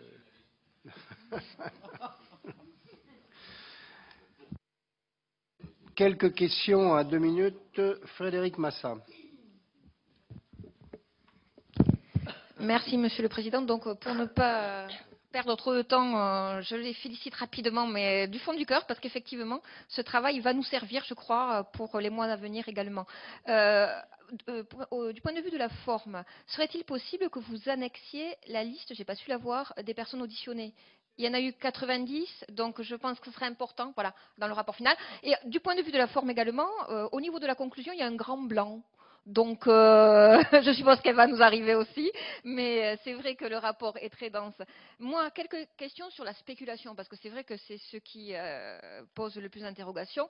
Et il est vrai que par rapport au rapport, vous êtes resté, c'est peut-être la conclusion qui en fera état, mais vous avez relaté ce que l'on vous avait dit, si ce n'est M. Loss, dans ses propos de présentation, a été beaucoup plus radical, et je partage ses propos sur la spéculation. Mais il est vrai que dans le rapport, on a sur la spéculation une utilité de la spéculation. À un moment donné, il est marqué que la bulle spéculative, selon certains, n'existe pas. D'autres, un peu plus loin, expliquent qu'il y a une bulle spéculative. C'est vrai qu'à un moment donné, on aurait besoin d'avoir un point de vue un peu plus analysé sur le phénomène de la spéculation. Donc, moi, une question par rapport à ça, d'autant plus qu'au niveau de notre gouvernement, Christine Lagarde, à l'époque, qui était ministre de l'économie en février 2011, elle analysait l'impact de la spéculation sur la hausse des prix des matières premières. Et d'autre part, le président de la République avait été beaucoup plus catégorique. Il disait que la spéculation crée des émeutes de la faim, ce qui est une réalité. Et moi, ce qui m'a manqué un petit peu dans le rapport, mais j'avoue que peut-être ça serait une autre partie du rapport qu'il faudrait faire, c'est l'impact humain quand même, qui est peut-être pas assez développé, et par rapport également aux droits sociaux et environnementaux qui peut-être peut-être ferait l'objet également par rapport à notre commission d'une autre partie. Certes, ça serait beaucoup plus volumineux pour vous, mais peut-être l'étudier différemment. Ensuite, par rapport au G20, donc lors du dernier G20, avait été évoquée la possibilité de mettre en œuvre un groupe d'études qui serait piloté par le Japon, chargé d'étudier l'impact de la volatilité des prix des matières premières sur la croissance mondiale, ainsi que le rôle de la financiarisation des marchés. Moi, je souhaiterais savoir si, par rapport à ce groupe de travail, vous avez eu des informations supplémentaires, c'était le dernier G20, s'il va être mis en œuvre ou autre, ou si c'est complètement tombé à l'eau. Une autre question également concernant, bon, vous faites des propositions, je trouve que c'est très bien, mais est-ce que ces propositions, vous allez les porter donc auprès de nos instances nationales lors du prochain G20? Voilà, merci. Laure de la Raudière. Oui, merci Monsieur le Président. Je voudrais moi aussi féliciter la présidente et le rapporteur pour l'intérêt de leur mission d'information et aussi souhaiter qu'il y en ait presque plus parce que à chaque fois ces comptes rendus de missions d'information sont tout à fait passionnantes et de très grande qualité. Donc félicitations aussi aux administrateurs et au travail de la commission. J'ai bien retenu qu'en fait il était très difficile d'évaluer le stock des matières premières et que ça avait bien sûr un impact très fort sur le cours des matières premières. Je crois savoir que dans le G20 sur les produits agricoles, c'est bien inclus dans les propositions du G20. Est-ce que ça l'est aussi pour les autres matières premières? Est-ce que c'est bien pris en compte aussi sur toutes les autres matières premières, cuivre, pétrole, mais aussi, je dirais, des matières premières comme les terres rares, où on sait que le stock des terres rares est a priori à 95% en Chine, ce qui peut être aussi inquiétant. Le deuxième point que je voulais aborder, c'était, vous avez dit qu'il y a une très forte progression de la financiarisation des marchés des matières premières, que c'est bien là. Mais avez-vous des chiffres dans votre rapport, c'est-à-dire par rapport à il y a 10 ans et surtout en comparaison avec les autres outils financiers que peuvent être les actions et les obligations pour les intervenants des marchés financiers? Derrière ça, j'ai toujours un peu peur des phrases qu'on répète sans les mesurer, sans les objectiver. Donc peut-être que vous avez pu mettre un objectif par rapport à cette financiarisation des matières premières. Ça m'intéresserait de les avoir. Merci.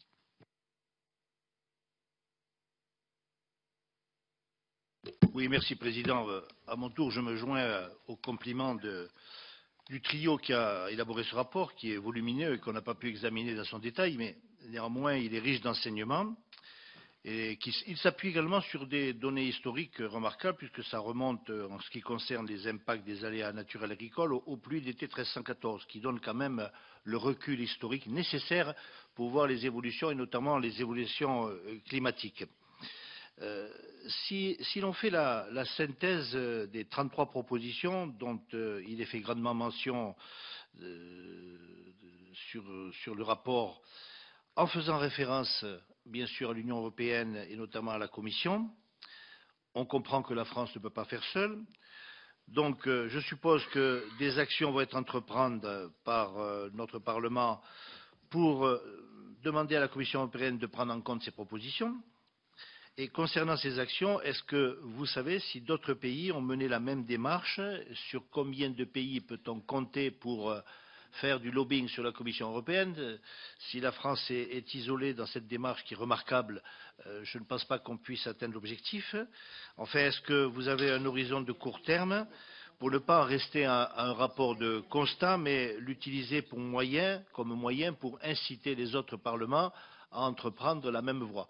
Au fond, ma préoccupation, c'est excellent rapport, très bonne préconisation, très bonne résolution, mais est-ce qu'il ne restera pas au niveau des rapports dans les placards, ou est-ce qu'on a une volonté, et j'en doute pas, mais enfin j'aimerais bien voir s'il y a un horizon prévu pour pousser la démarche plus loin et l'élargir au-delà de notre pays. Alain Suguenot. Merci Monsieur le Président. Je ne voudrais pas rajouter ce qui a été dit et bien dit. C'est vrai que ce rapport a une efficacité, je pense, pour les mois, les semaines qui viennent, en ce sens qu'il donne un coup de vue, en effet, à toutes ces idées concernant la démondialisation, mais ça La mondialisation n'existe pas depuis aujourd'hui, hein, c'est certain. Donc il est certain d'en tirer des conclusions.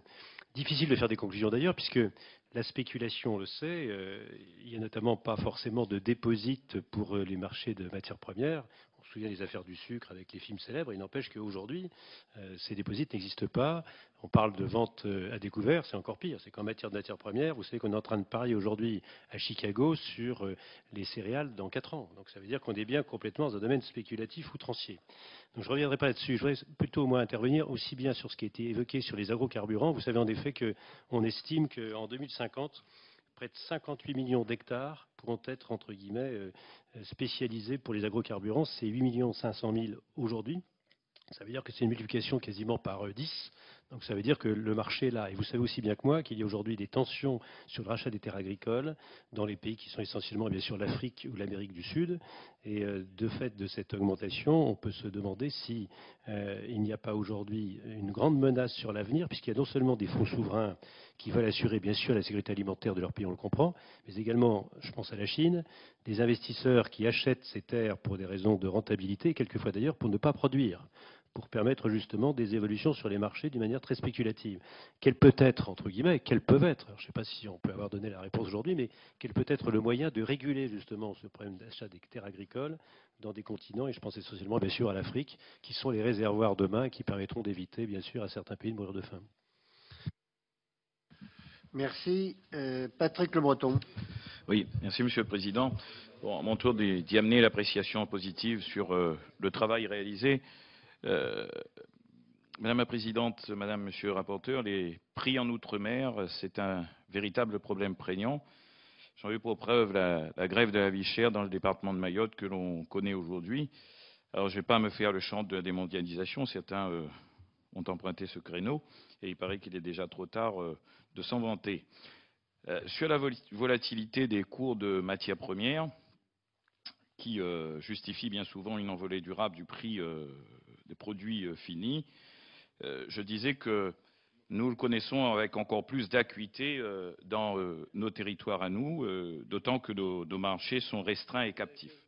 Alors moi, je sais bien que si la puissance publique n'a que peu d'affluence sur la spéculation internationale, elle dispose toutefois et quelquefois de différents leviers comme la fiscalité et l'intervention directe.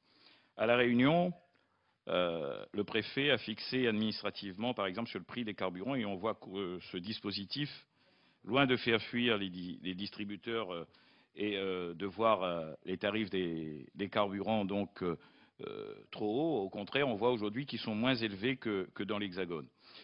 Par exemple, le prix du gazoil à La Réunion est à 1,22 € et on voit que sur le sol parisien, c'est entre 1,32 et 1,69 €.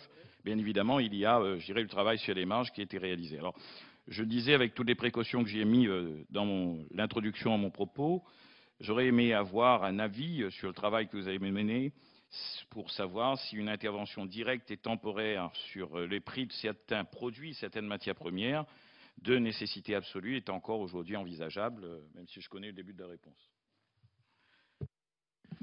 Lionel Tardy. Oui, très rapidement, beaucoup de choses ont été dites. Bon, encore une fois, on découvre le rapport, enfin le pré-rapport, comme tout le monde. Première chose, première interrogation sur la financiarisation du marché des matières premières, un peu comme l'a souligné Laure de la Raudière. On a toujours le souci sur ce marché des matières premières entre le marché physique et le marché virtuel. Alors on a vu que sous certaines conditions en bourse, on était capable dernièrement d'interdire des achats et des ventes à découvert. Donc je crois que sur un marché comme les matières premières qui est encore plus sensible que la bourse, puisque là c'est directement le pouvoir d'achat ou c'est la gestion des entreprises qui est en jeu. Est-ce qu'on n'a pas, est-ce qu'il y a des informations dans votre document par rapport à ce problème des marchés virtuels qui réellement pose problème? Pour exemple, aujourd'hui, une cargaison de pétrole entre son pays producteur et le pays de destination change 50 fois de main pendant son transport. Donc, est-ce que c'est du virtuel? Est-ce que c'est du physique? Je crois qu'il y a des vraies interrogations à ce niveau-là. Une deuxième question sur les terres rares, mais depuis, j'ai trouvé une page qui en parle, puisqu'effectivement, C'est une matière première qui devient vraiment stratégique puisqu'elle rentre dans la composition de plus en plus de produits électroniques et qu'on a un monopole d'État au niveau de la Chine. Alors je viens de découvrir, page 57, qu'effectivement il y a une petite explication sur les restrictions de la Chine à l'exportation de matières premières minérales, mais je pense que ça aurait pu être intéressant d'en savoir un peu plus quand on voit qu'effectivement le prix de ces matières premières, il s'échange à plus de 15 fois le prix auquel il était disponible un an auparavant. Donc je crois qu'au-delà des problèmes de pétrole, de blé, etc., là on est vraiment sur un gros souci sur les terres rares. Voilà, donc ça aurait été intéressant sur ce sujet-là en particulier d'avoir éventuellement un petit peu plus d'informations dans ce rapport. Merci. Merci. Jean-Michel Villomé. Oui, merci Président. Je ne veux pas revenir sur la qualité du rapport, mais j'ai deux petites questions sur la partie agricole. Sur la variation des prix des matières premières agricoles qui a au sein donc de la filière élevage de fortes répercussions. Quels instruments de régulation sont envisageables pour ne pas fragiliser à outrance des pans entiers de notre économie agricole? Et la deuxième question, c'est en amont du G20 de novembre. Le GRET, c'est une ONG française qui réunit donc des professionnels du développement, a édité donc une note sur la volatilité des prix agricoles. Est-ce que vous avez pris connaissance de leurs propositions, notamment sur des mesures de limitation de production en cas d'apparition d'excédents structurels? Et qu'en pensez-vous? Merci, Monsieur le Président. Bon, je fais bien les qualificatifs de qualité sur ce rapport qui n'enfonce pas des portes ouvertes, mais qui au contraire nous fait découvrir un certain nombre de choses. J'ai bien noté qu'on voyait la différence entre le poids des spéculateurs selon qu'il s'agisse des matières premières agricoles, des matières premières, pétrole ou métaux. J'ai cru comprendre que Catherine Vautrin nous disait que la volatilité est indépendante de la spéculation. Mais est-ce que la spéculation est-elle indépendante de l'état prévisible des marchés? C'est peut-être une petite interrogation sur laquelle on pourrait s'interroger. Concernant les matières premières, le pétrole notamment, on peut véritablement être un peu stupéfait de constater que finalement le premier stock de produits pétroliers est fait par la Société Morgane. Il serait peut-être intéressant, si c'est possible, de connaître l'évolution de ce stock. Est-ce que ce stock peut peser sur le prix des marchés ou pas? Et alors la question, je crois qu'on a les uns et les autres tous à se poser dans un pays qui, le nôtre, nos beaux pays français, 1% de la population mondiale, 2% des pays émergents qui, eux, concentrent 50% du PIB mondial. Que peut-on faire si ce n'est, comme je crois ça a été proposé, avoir une stratégie coordonnée au niveau international et qu'à cet effet, le G20 peut être un fort levier d'action et qu'il est nécessaire que nous soyons particulièrement actifs à ce niveau-là et que nous ayons quelqu'un qui puisse être persuasif. Catherine Coutel. Merci, Président. Oui, je m'associe aussi à ce qui a été dit auparavant. Donc, et on est sur un sujet mondial, on se sent un peu démuni sur les réponses, même si vous en apportez. Et donc, je ne vais pas revenir sur les résumés. Je partage aussi les inquiétudes ou les interrogations sur les agrocarburants de première génération pour avoir une usine de production. Alors, c'est vrai que moi, c'est pas avec des cultures de première nécessité ou plutôt des cultures alimentaires, mais bon, on se pose quand même la question de la recherche pour passer à une autre génération. Ce qui m'a surpris à première vue, mais je l'ai survolé puisque nous le recevoir et en lisant vos propositions, on a quand même le sentiment de la part de la majorité d'une conversion extraordinaire. Moi, je pense que vous êtes même presque comme Saint Paul sur le chemin de Damas, si j'osais une référence non laïque, et que vous êtes tombé du cheval en vous disant le libéralisme ne marche pas, il faut réguler. On parle de régulation à toutes les propositions et en particulier une régulation qui nous échappe, sauf à ce que nous devions des acteurs forts, puisque vous vous adressez beaucoup à l'Europe dans toutes vos propositions. Toutes les premières sont à l'Europe ou à des régulations mondiales. Deux interrogations sur la proposition 16 qui est de confier au régulateur l'encadrement des agences d'évaluation Et la proposition 29, encadrer strictement le trading algorithmique et le trading à haute fréquence. C'est entre autres des régulations dont on ne voit pas bien comment on peut avoir des effets. Alors je sais bien que donc on est à la limite dans votre rapport, me semble-t-il, sur un changement de modèle. Hein. Je ne parle pas de démondialisation, vous êtes sur un changement de modèle et un changement de préconisation. Juste, je voulais souligner, ce n'est pas l'objet de votre rapport, mais on ne peut s'empêcher de penser que quand même parmi ces produits très spéculatifs, et vous avez parlé du cacao, mais je crois que vous avez parlé aussi du coton, on a aussi d'autres rapports beaucoup plus dramatiques. Ce sont 2 produits qui utilisent l'esclavage des enfants. Alors ça peut jouer sur la fabrication des prix. Le levier n'est pas là, mais je pense que c'est aussi un des volets de cette mondialisation et du cours des matières premières et des spéculateurs. William Dumas. Merci, Monsieur le Président. Oui, je crois que je m'associe, moi aussi, comme tout le monde, au travail important qui ont été faits par la présidente, les rapporteurs et nos administrateurs. Je crois qu'effectivement, la crise actuelle qu'on connaît sur les matières premières, vous l'avez dit, c'est avant tout en très grande partie dû à une crise de l'énergie. Je lisais rapidement ce qui s'est passé en Amérique concernant la production de maïs, où ils ont consacré 40% de la production de maïs à faire des carburants. Et aujourd'hui, dans le rapport, vous nous dites, mais ils ont augmenté leur productivité et les surfaces cultivées. Ok, mais si un jour, et ça arrive de plus en plus souvent, il y a des aléas climatiques, je pense qu'à ce moment-là, les prix seront répercutés sur ce qui est consommé par l'alimentation, qu'elle soit des populations dans certains pays ou du bétail. Mais moi, ce qui m'inquiète de plus et qui m'interroge, parce que vous avez parlé, dans votre rapport, vous parlez notamment en ce qui concerne les matières premières, que les Chinois sont détenteurs de certaines ressources mondiales à 80 ou 90%. Et quand on sait aujourd'hui comment le gouvernement chinois achète des terres agricoles dans beaucoup de pays, à Madagascar, dans l'Afrique noire, je crois que quand on sait ce qu'ils sont capables, on a du souci à se faire parce que ça sera à ce moment-là, ces pays-là qui sont en voie de développement vont être pieds et poings liés à ce que vont décider ces gens-là. Donc, ce que je voudrais vous demander, je crois que mon collègue Kléber l'a demandé aussi, Mesquida, est-ce qu'il y a d'autres parlements, dans notre Parlement de l'Union européenne, ont fait la même démarche que vous, que ce qu'on fait ici en France? Je pense que si cette démarche a été faite, et on sait ce qu'a pu déjà l'Union européenne dans les marchés agricoles, ce qu'on a mis en place, je pense que ça serait important, et c'est à l'Union européenne à ce moment-là, s'il y a beaucoup de parlements qui l'ont fait, de prendre le sujet à bras le corps.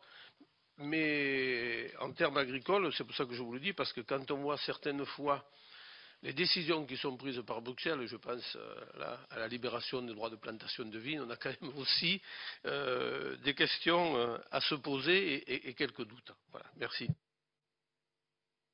Merci mes chers collègues. Je vais maintenant passer la parole à Madame la Présidente et au rapporteur. Vous vous organisez pour les réponses.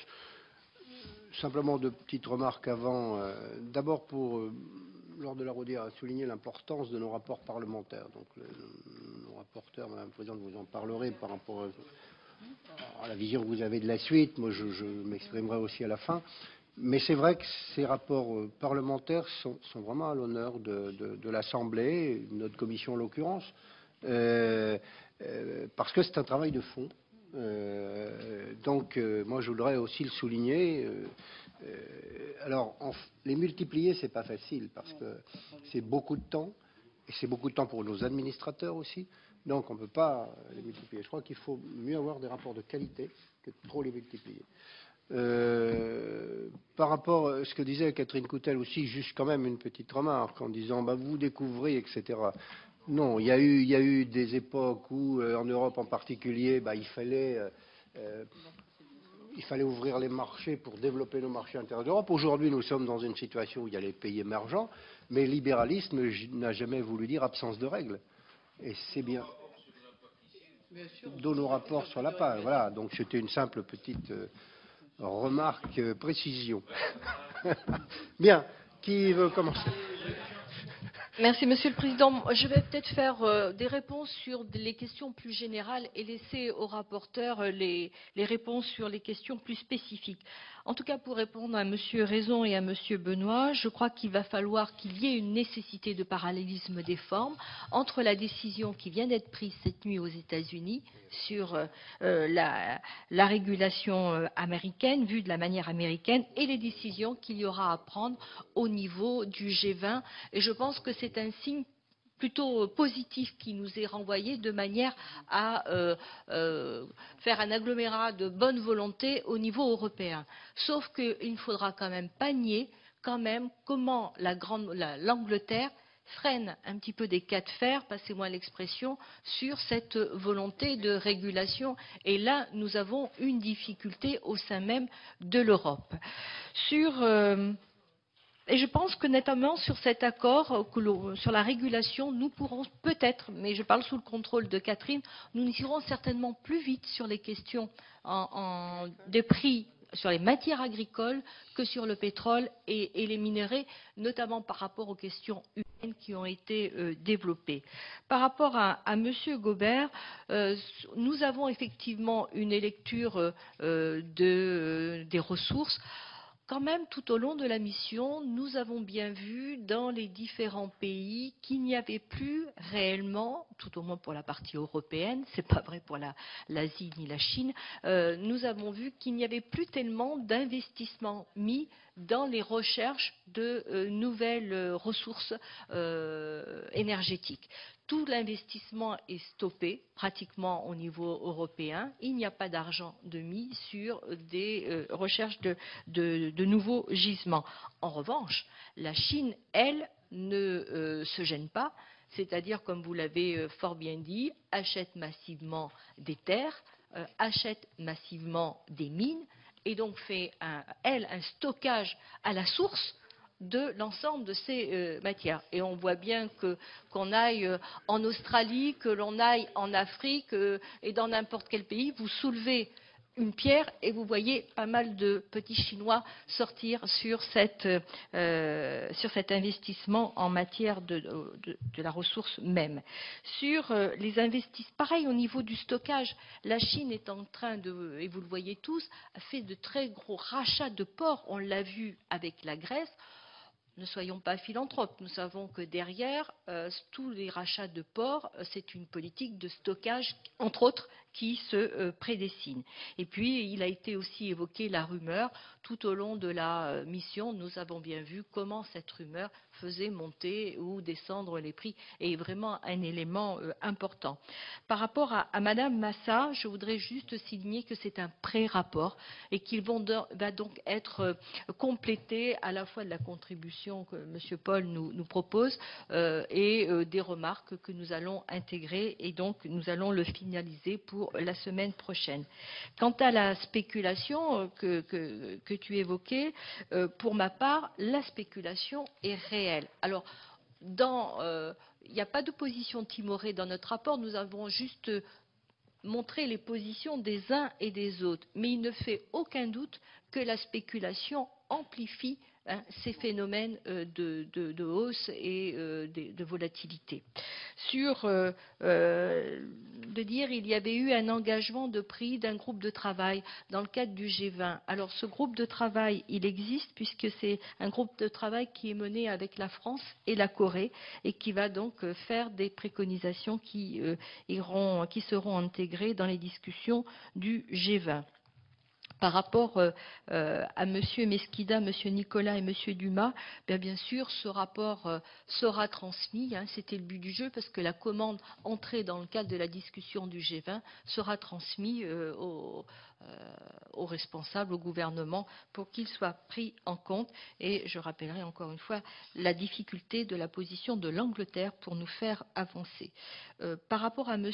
Tardy qui évoquait le sujet des terres rares, sachez qu'il y a la semaine prochaine un rapport qui sera rendu par la Commission du développement durable sur l'approvisionnement, la semaine prochaine. Et puis, par rapport à Madame Coutel sur sa question de la régulation qui évoquait peut-être le côté national ou européen, de toute façon, la régulation ne pourra être que européenne par rapport au marché qui nous intéresse. Et ça sera à la Commission, bien sûr, de faire des propositions allant dans ce sens. Et sur la notion de trading algorithmique, c'est vrai que l'on s'aperçoit actuellement que c'est tout un système de machines qui lance les cours. Donc, sachez que la Commission européenne s'est saisie de cette problématique qui n'est pas mince et qui va donc proposer des mesures en ce sens. Et sachez aussi que l'AMF a déjà sanctionné certaines sociétés utilisant ce procédé. Merci. Merci. Catherine? Oui, merci Monsieur le Président. Donc moi je vais aller plus particulièrement sur les sujets qui sont les sujets agricoles et je vais commencer par une question commune de Monsieur Nicolas et de Madame Massat, effectivement sur les problèmes de régulation, pour bien dire pour les problèmes de volatilité, et pour bien dire que concrètement on voit bien qu'il y a 4 causes majeures qui sont climatiques, qui sont bien sûr environnementales, qui sont les changements des modes de consommation, mais on voit également que toutes ces causes, quelque part, la 4e étant les décisions politiques, donc on voit bien météo, comportement, politique, économique, et que finalement la spéculation, c'est, j'oserais dire, le supplément d'âme ou le phénomène amplificateur. Donc quelque part, il y a 4 causes qui existent et elles sont amplifiées par le problème de la volatilité. Comment porter les positions qu'on a mis en avant dans ce rapport? Bien, je pense que Pascal Gaud y faisait allusion il y a un instant. Je pense, Monsieur le Président, qu'on pourra également en parler. Nous, notre objectif, le travail qu'on a fait, c'est évidemment un outil à la disposition de ceux qui sont chargés d'animer les discussions du G20, c'est-à-dire évidemment le Président de la République, les ministres concernés. Et donc notre objectif, c'est évidemment de transmettre ce rapport à l'exécutif pour que derrière, une partie des idées qui ont pu être émises soient creusées ou aillent plus loin. En ce qui concerne ensuite les questions qui ont été posées, je voudrais dire à Michel Raison que moi je partage complètement ses commentaires, y compris d'ailleurs ses commentaires sur la perte de nos systèmes de régulation, et dire à Madame Coutel que clairement en matière agricole, et j'oserais dire en matière viticole, on a déjà su ici se retrouver pour faire appel à plus de régulation, parce qu'on sait que nous avons besoin de ces outils pour les droits de plantation. Pascal y fait allusion, c'était évidemment à ça que je pensais, sont l'un des derniers exemples sur lesquels on a su se rassembler, parce qu'on sait bien que dans ces domaines, il y a besoin de plus de régulation et que la France ne vit pas avec des barbelés et des sacs de sable, et que donc par définition c'est au minimum au niveau européen, parce qu'il faut qu'on travaille bien sûr à un niveau qui est au minimum européen, voire mondial. On n'a absolument pas le choix au jour d'aujourd'hui. Jean Gobert a bien voulu parler des problèmes d'impact, notamment en Bretagne, sur la raréfaction des fourrages. On ne peut que partager ces commentaires, sachant qu'on se souvient bien que le lien est extrêmement important, et on se souvient bien en France, en Russie, les conséquences qu'ont eues ces raréfactions des fourrages. En ce qui concerne les biocarburants, vous êtes plusieurs à être intervenus sur le sujet. Je pense notamment à Thierry Benoît, je pense à Alain Suguenot, Catherine Coutel en a également parlé. Je voudrais redire à Thierry Benoît que l'étude à laquelle il fait allusion sur l'augmentation des prix, c'est le fameux économiste Mitchell qui avait mis ça en avant. En 2008, ça a été assez controversé. D'ailleurs, l'étude a été longue à publier. Ce n'est pas une façon pour moi de botter en touche, parce que incontestablement, on a un sujet, et je pense qu'on est tous d'accord ici pour dire qu'il faut absolument qu'on développe la recherche sur les biocarburants. Je l'ai dit moi-même dans mon propos introductif, en disant combien on pensait tous, et tous ceux qui sont concernés par ces sujets le savent bien, l'importance à la fois des biocarburants de 2e génération, l'importance de la valorisation des coproduits, et c'est clairement à nos yeux une filière d'avenir qui mérite d'être préservée. Après, évidemment, se pose la question des terres. J'ai expliqué tout à l'heure que dans des pays comme par exemple les États-Unis, on se rendait compte qu'il y avait aujourd'hui des rendements plus importants qui permettaient à la fois produire pour les biocarburants et pour l'alimentation.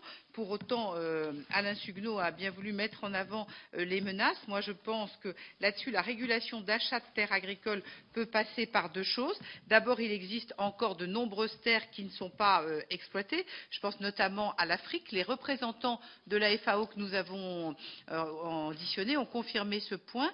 Ils ont aussi mis en avant la possibilité d'utiliser des réserves d'eau sans mettre en péril des équilibres environnementaux. Il y a donc clairement une marge de manœuvre.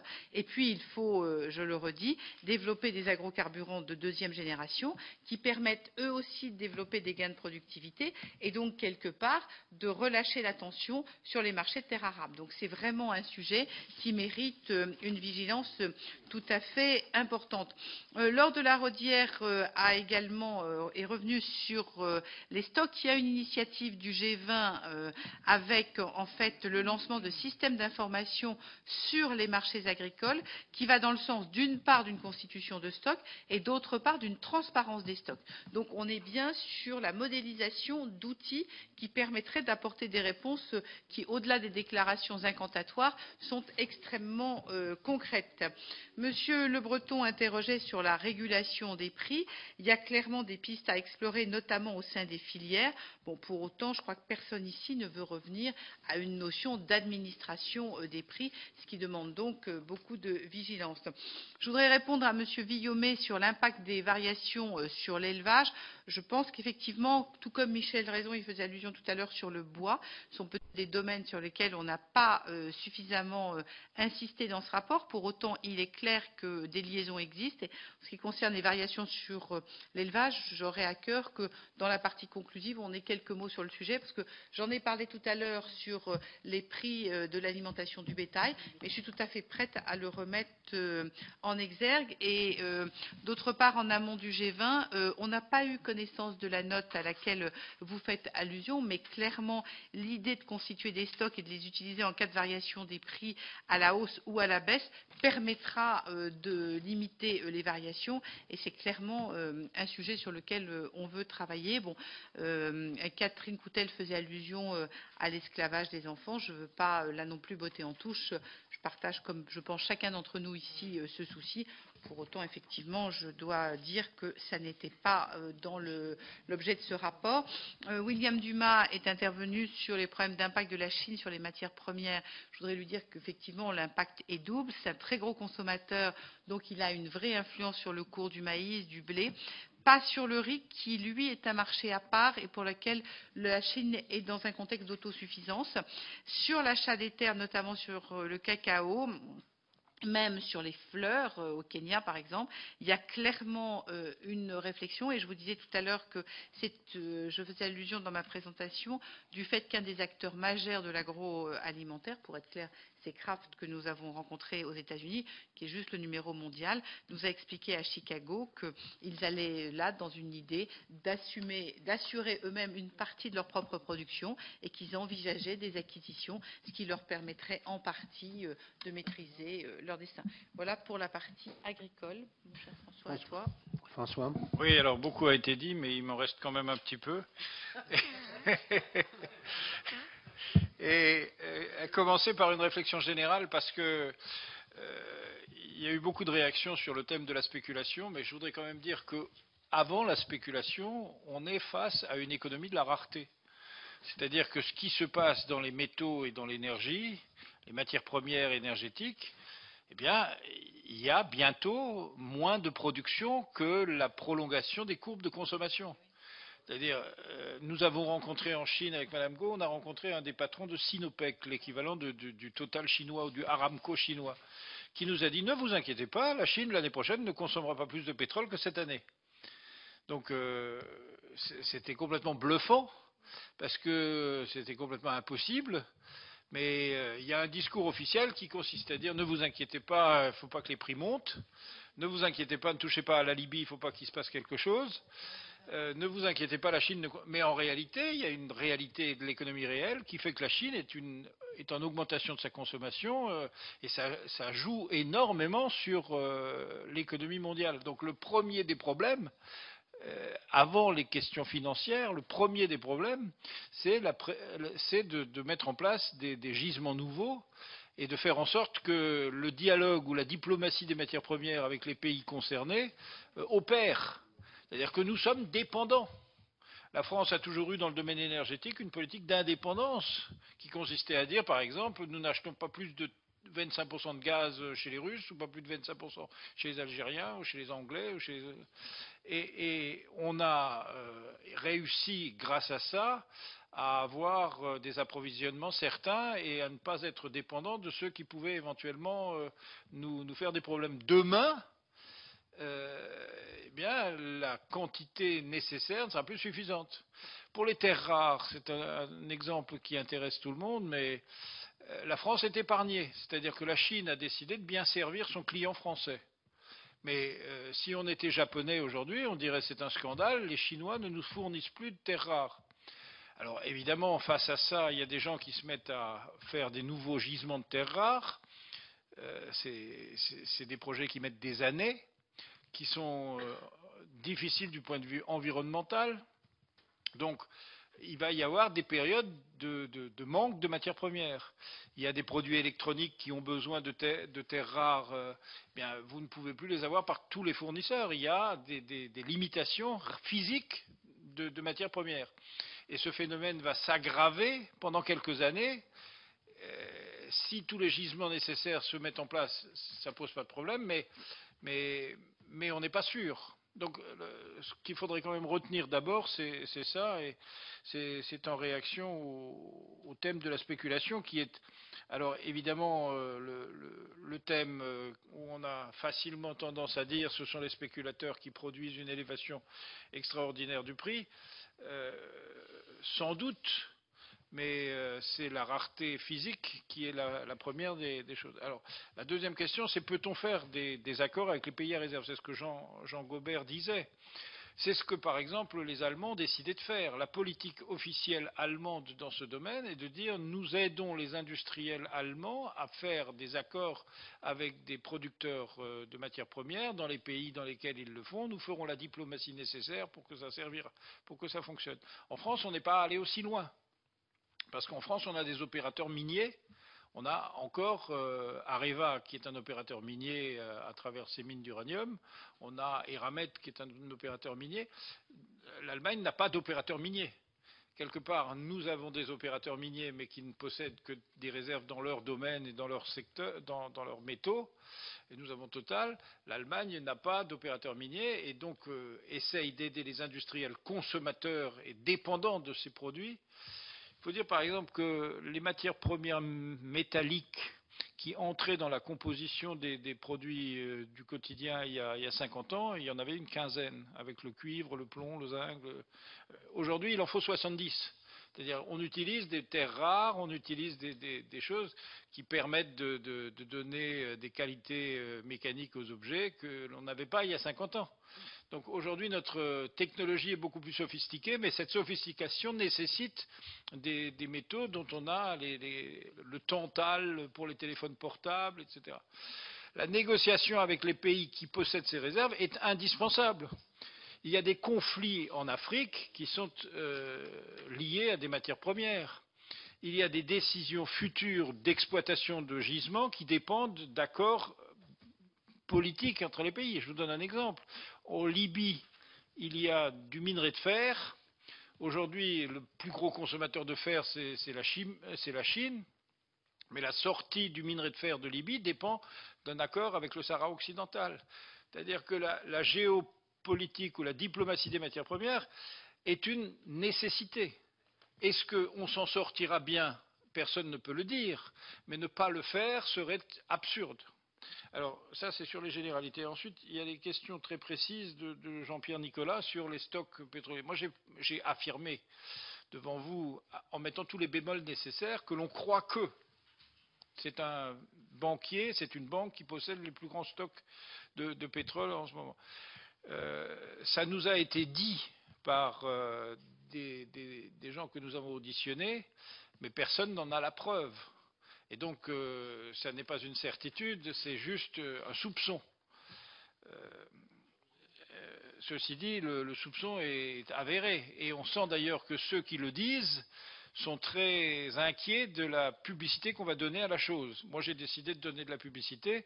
Je ne sais pas quels sont les risques à donner cette publicité, mais je pense qu'il est important de noter qu'effectivement, même si on ne peut pas démontrer économiquement qu'il y a un lien entre spéculation et hausse des prix, il y a en tout cas des gens qui en font tellement que ça nous étonnerait que ce soit gratuit.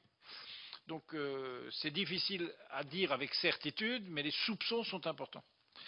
Sur les questions de terres rares, je crois que Lionel Tardy et Laure de la Raudière en ont parlé spécifiquement. Si j'ai dit que les Français sont bien traités dans l'histoire, que les autres sont moins bien traités, actuellement il y a des gisements en cours.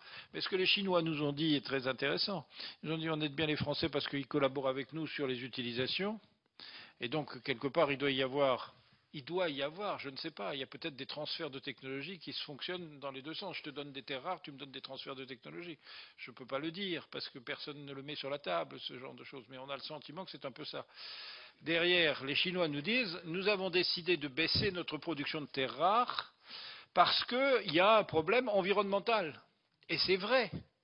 Nous opposons à la Chine souvent nos problèmes environnementaux en leur disant nous avons des problèmes environnementaux, nous ne pouvons pas faire ça. Ils nous disent nous aussi nous avons des problèmes environnementaux, nous respectons les mêmes normes environnementales que vous et avec les normes environnementales que vous émettez, nous ne pouvons pas créer de nouvelles capacités de production de terres rares. Parce qu'effectivement, ce sont des capacités il faut remuer une colline entière pour arriver à en extraire quelques tonnes. Et donc, les problèmes environnementaux nous sont renvoyés à la figure en disant c'est à cause des règles que vous nous demandez de respecter que nous ne pouvons pas. Ce qui fait que la création de nouveaux gisements est prévue, mais pose au Canada, aux États-Unis, en Australie. Ces gisements sont peut-être possibles, mais en même temps, ils sont conditionnés par les problèmes environnementaux. Jean Gaubert, pour conclure, à parler du recyclage. Le urban mining est indispensable. C'est-à-dire qu'aujourd'hui, dans les transistors, dans les téléphones, dans tous ces objets où il y a du cuivre et autre chose, eh bien, c'est plus rentable d'extraire les matières premières de ces déchets que d'essayer de les trouver dans des nouveaux gisements. Et donc c'est indispensable à faire et il y a au niveau européen des directives à préciser. On est dans une situation où le déchet est interdit d'exportation en principe, mais les Italiens le font et les Allemands aimeraient bien que les Italiens n'aient pas le droit de le faire pour que les Allemands puissent récupérer dans leurs usines de valorisation des déchets les matières premières italiennes qui sont expédiées vers la Chine. Donc il y a des problèmes de ce type qui sont à l'échelon européen, mais la philosophie est simple. Il faut de plus en plus recycler et récupérer les métaux qu'on peut dans les déchets que nous avons. Voilà, Monsieur le Président. Merci beaucoup. Bien, je pense que, mes chers collègues, nous avons eu une présentation et à la suite du rapport très intéressante, avec un échange qui, je pense, vous a fort intéressé. Au nom de tout le monde, puisque chacun s'est exprimé, merci encore pour ce très important travail. Si nos collègues veulent bien vous autoriser à le publier, moi je serai avec vous pour le remettre très vite, si vous pouvez le finaliser rapidement, sous une semaine, à la fois au Premier ministre, aux ministres concernés et au Président de la République. Je crois qu'il sera important de transmettre ce rapport. Je vous demande votre accord pour la publication de ce rapport. On va lever les mains. Allez, qui est pour? Voilà. J'ajoute que notre collègue Daniel Paul a signalé qu'il était favorable à la publication. Voilà. Donc voilà, à l'unanimité et félicitations encore pour cet excellent travail. Merci. Une information, oui. Si peut-être une information. Le rapport, même si les uns et les autres l'ont dit, il y a la spéculation, il y a avant ou après, comme vous voulez, la rareté des matières premières. Mais nous étions surtout sur les prix et la volatilité des prix, et nos collègues de la Commission développement durable ont travaillé et présenteront la semaine prochaine un rapport sur la gestion durable des ressources, donc plus sur la ressource physique. Voilà. Merci à cet après-midi, après les questions. 16h15.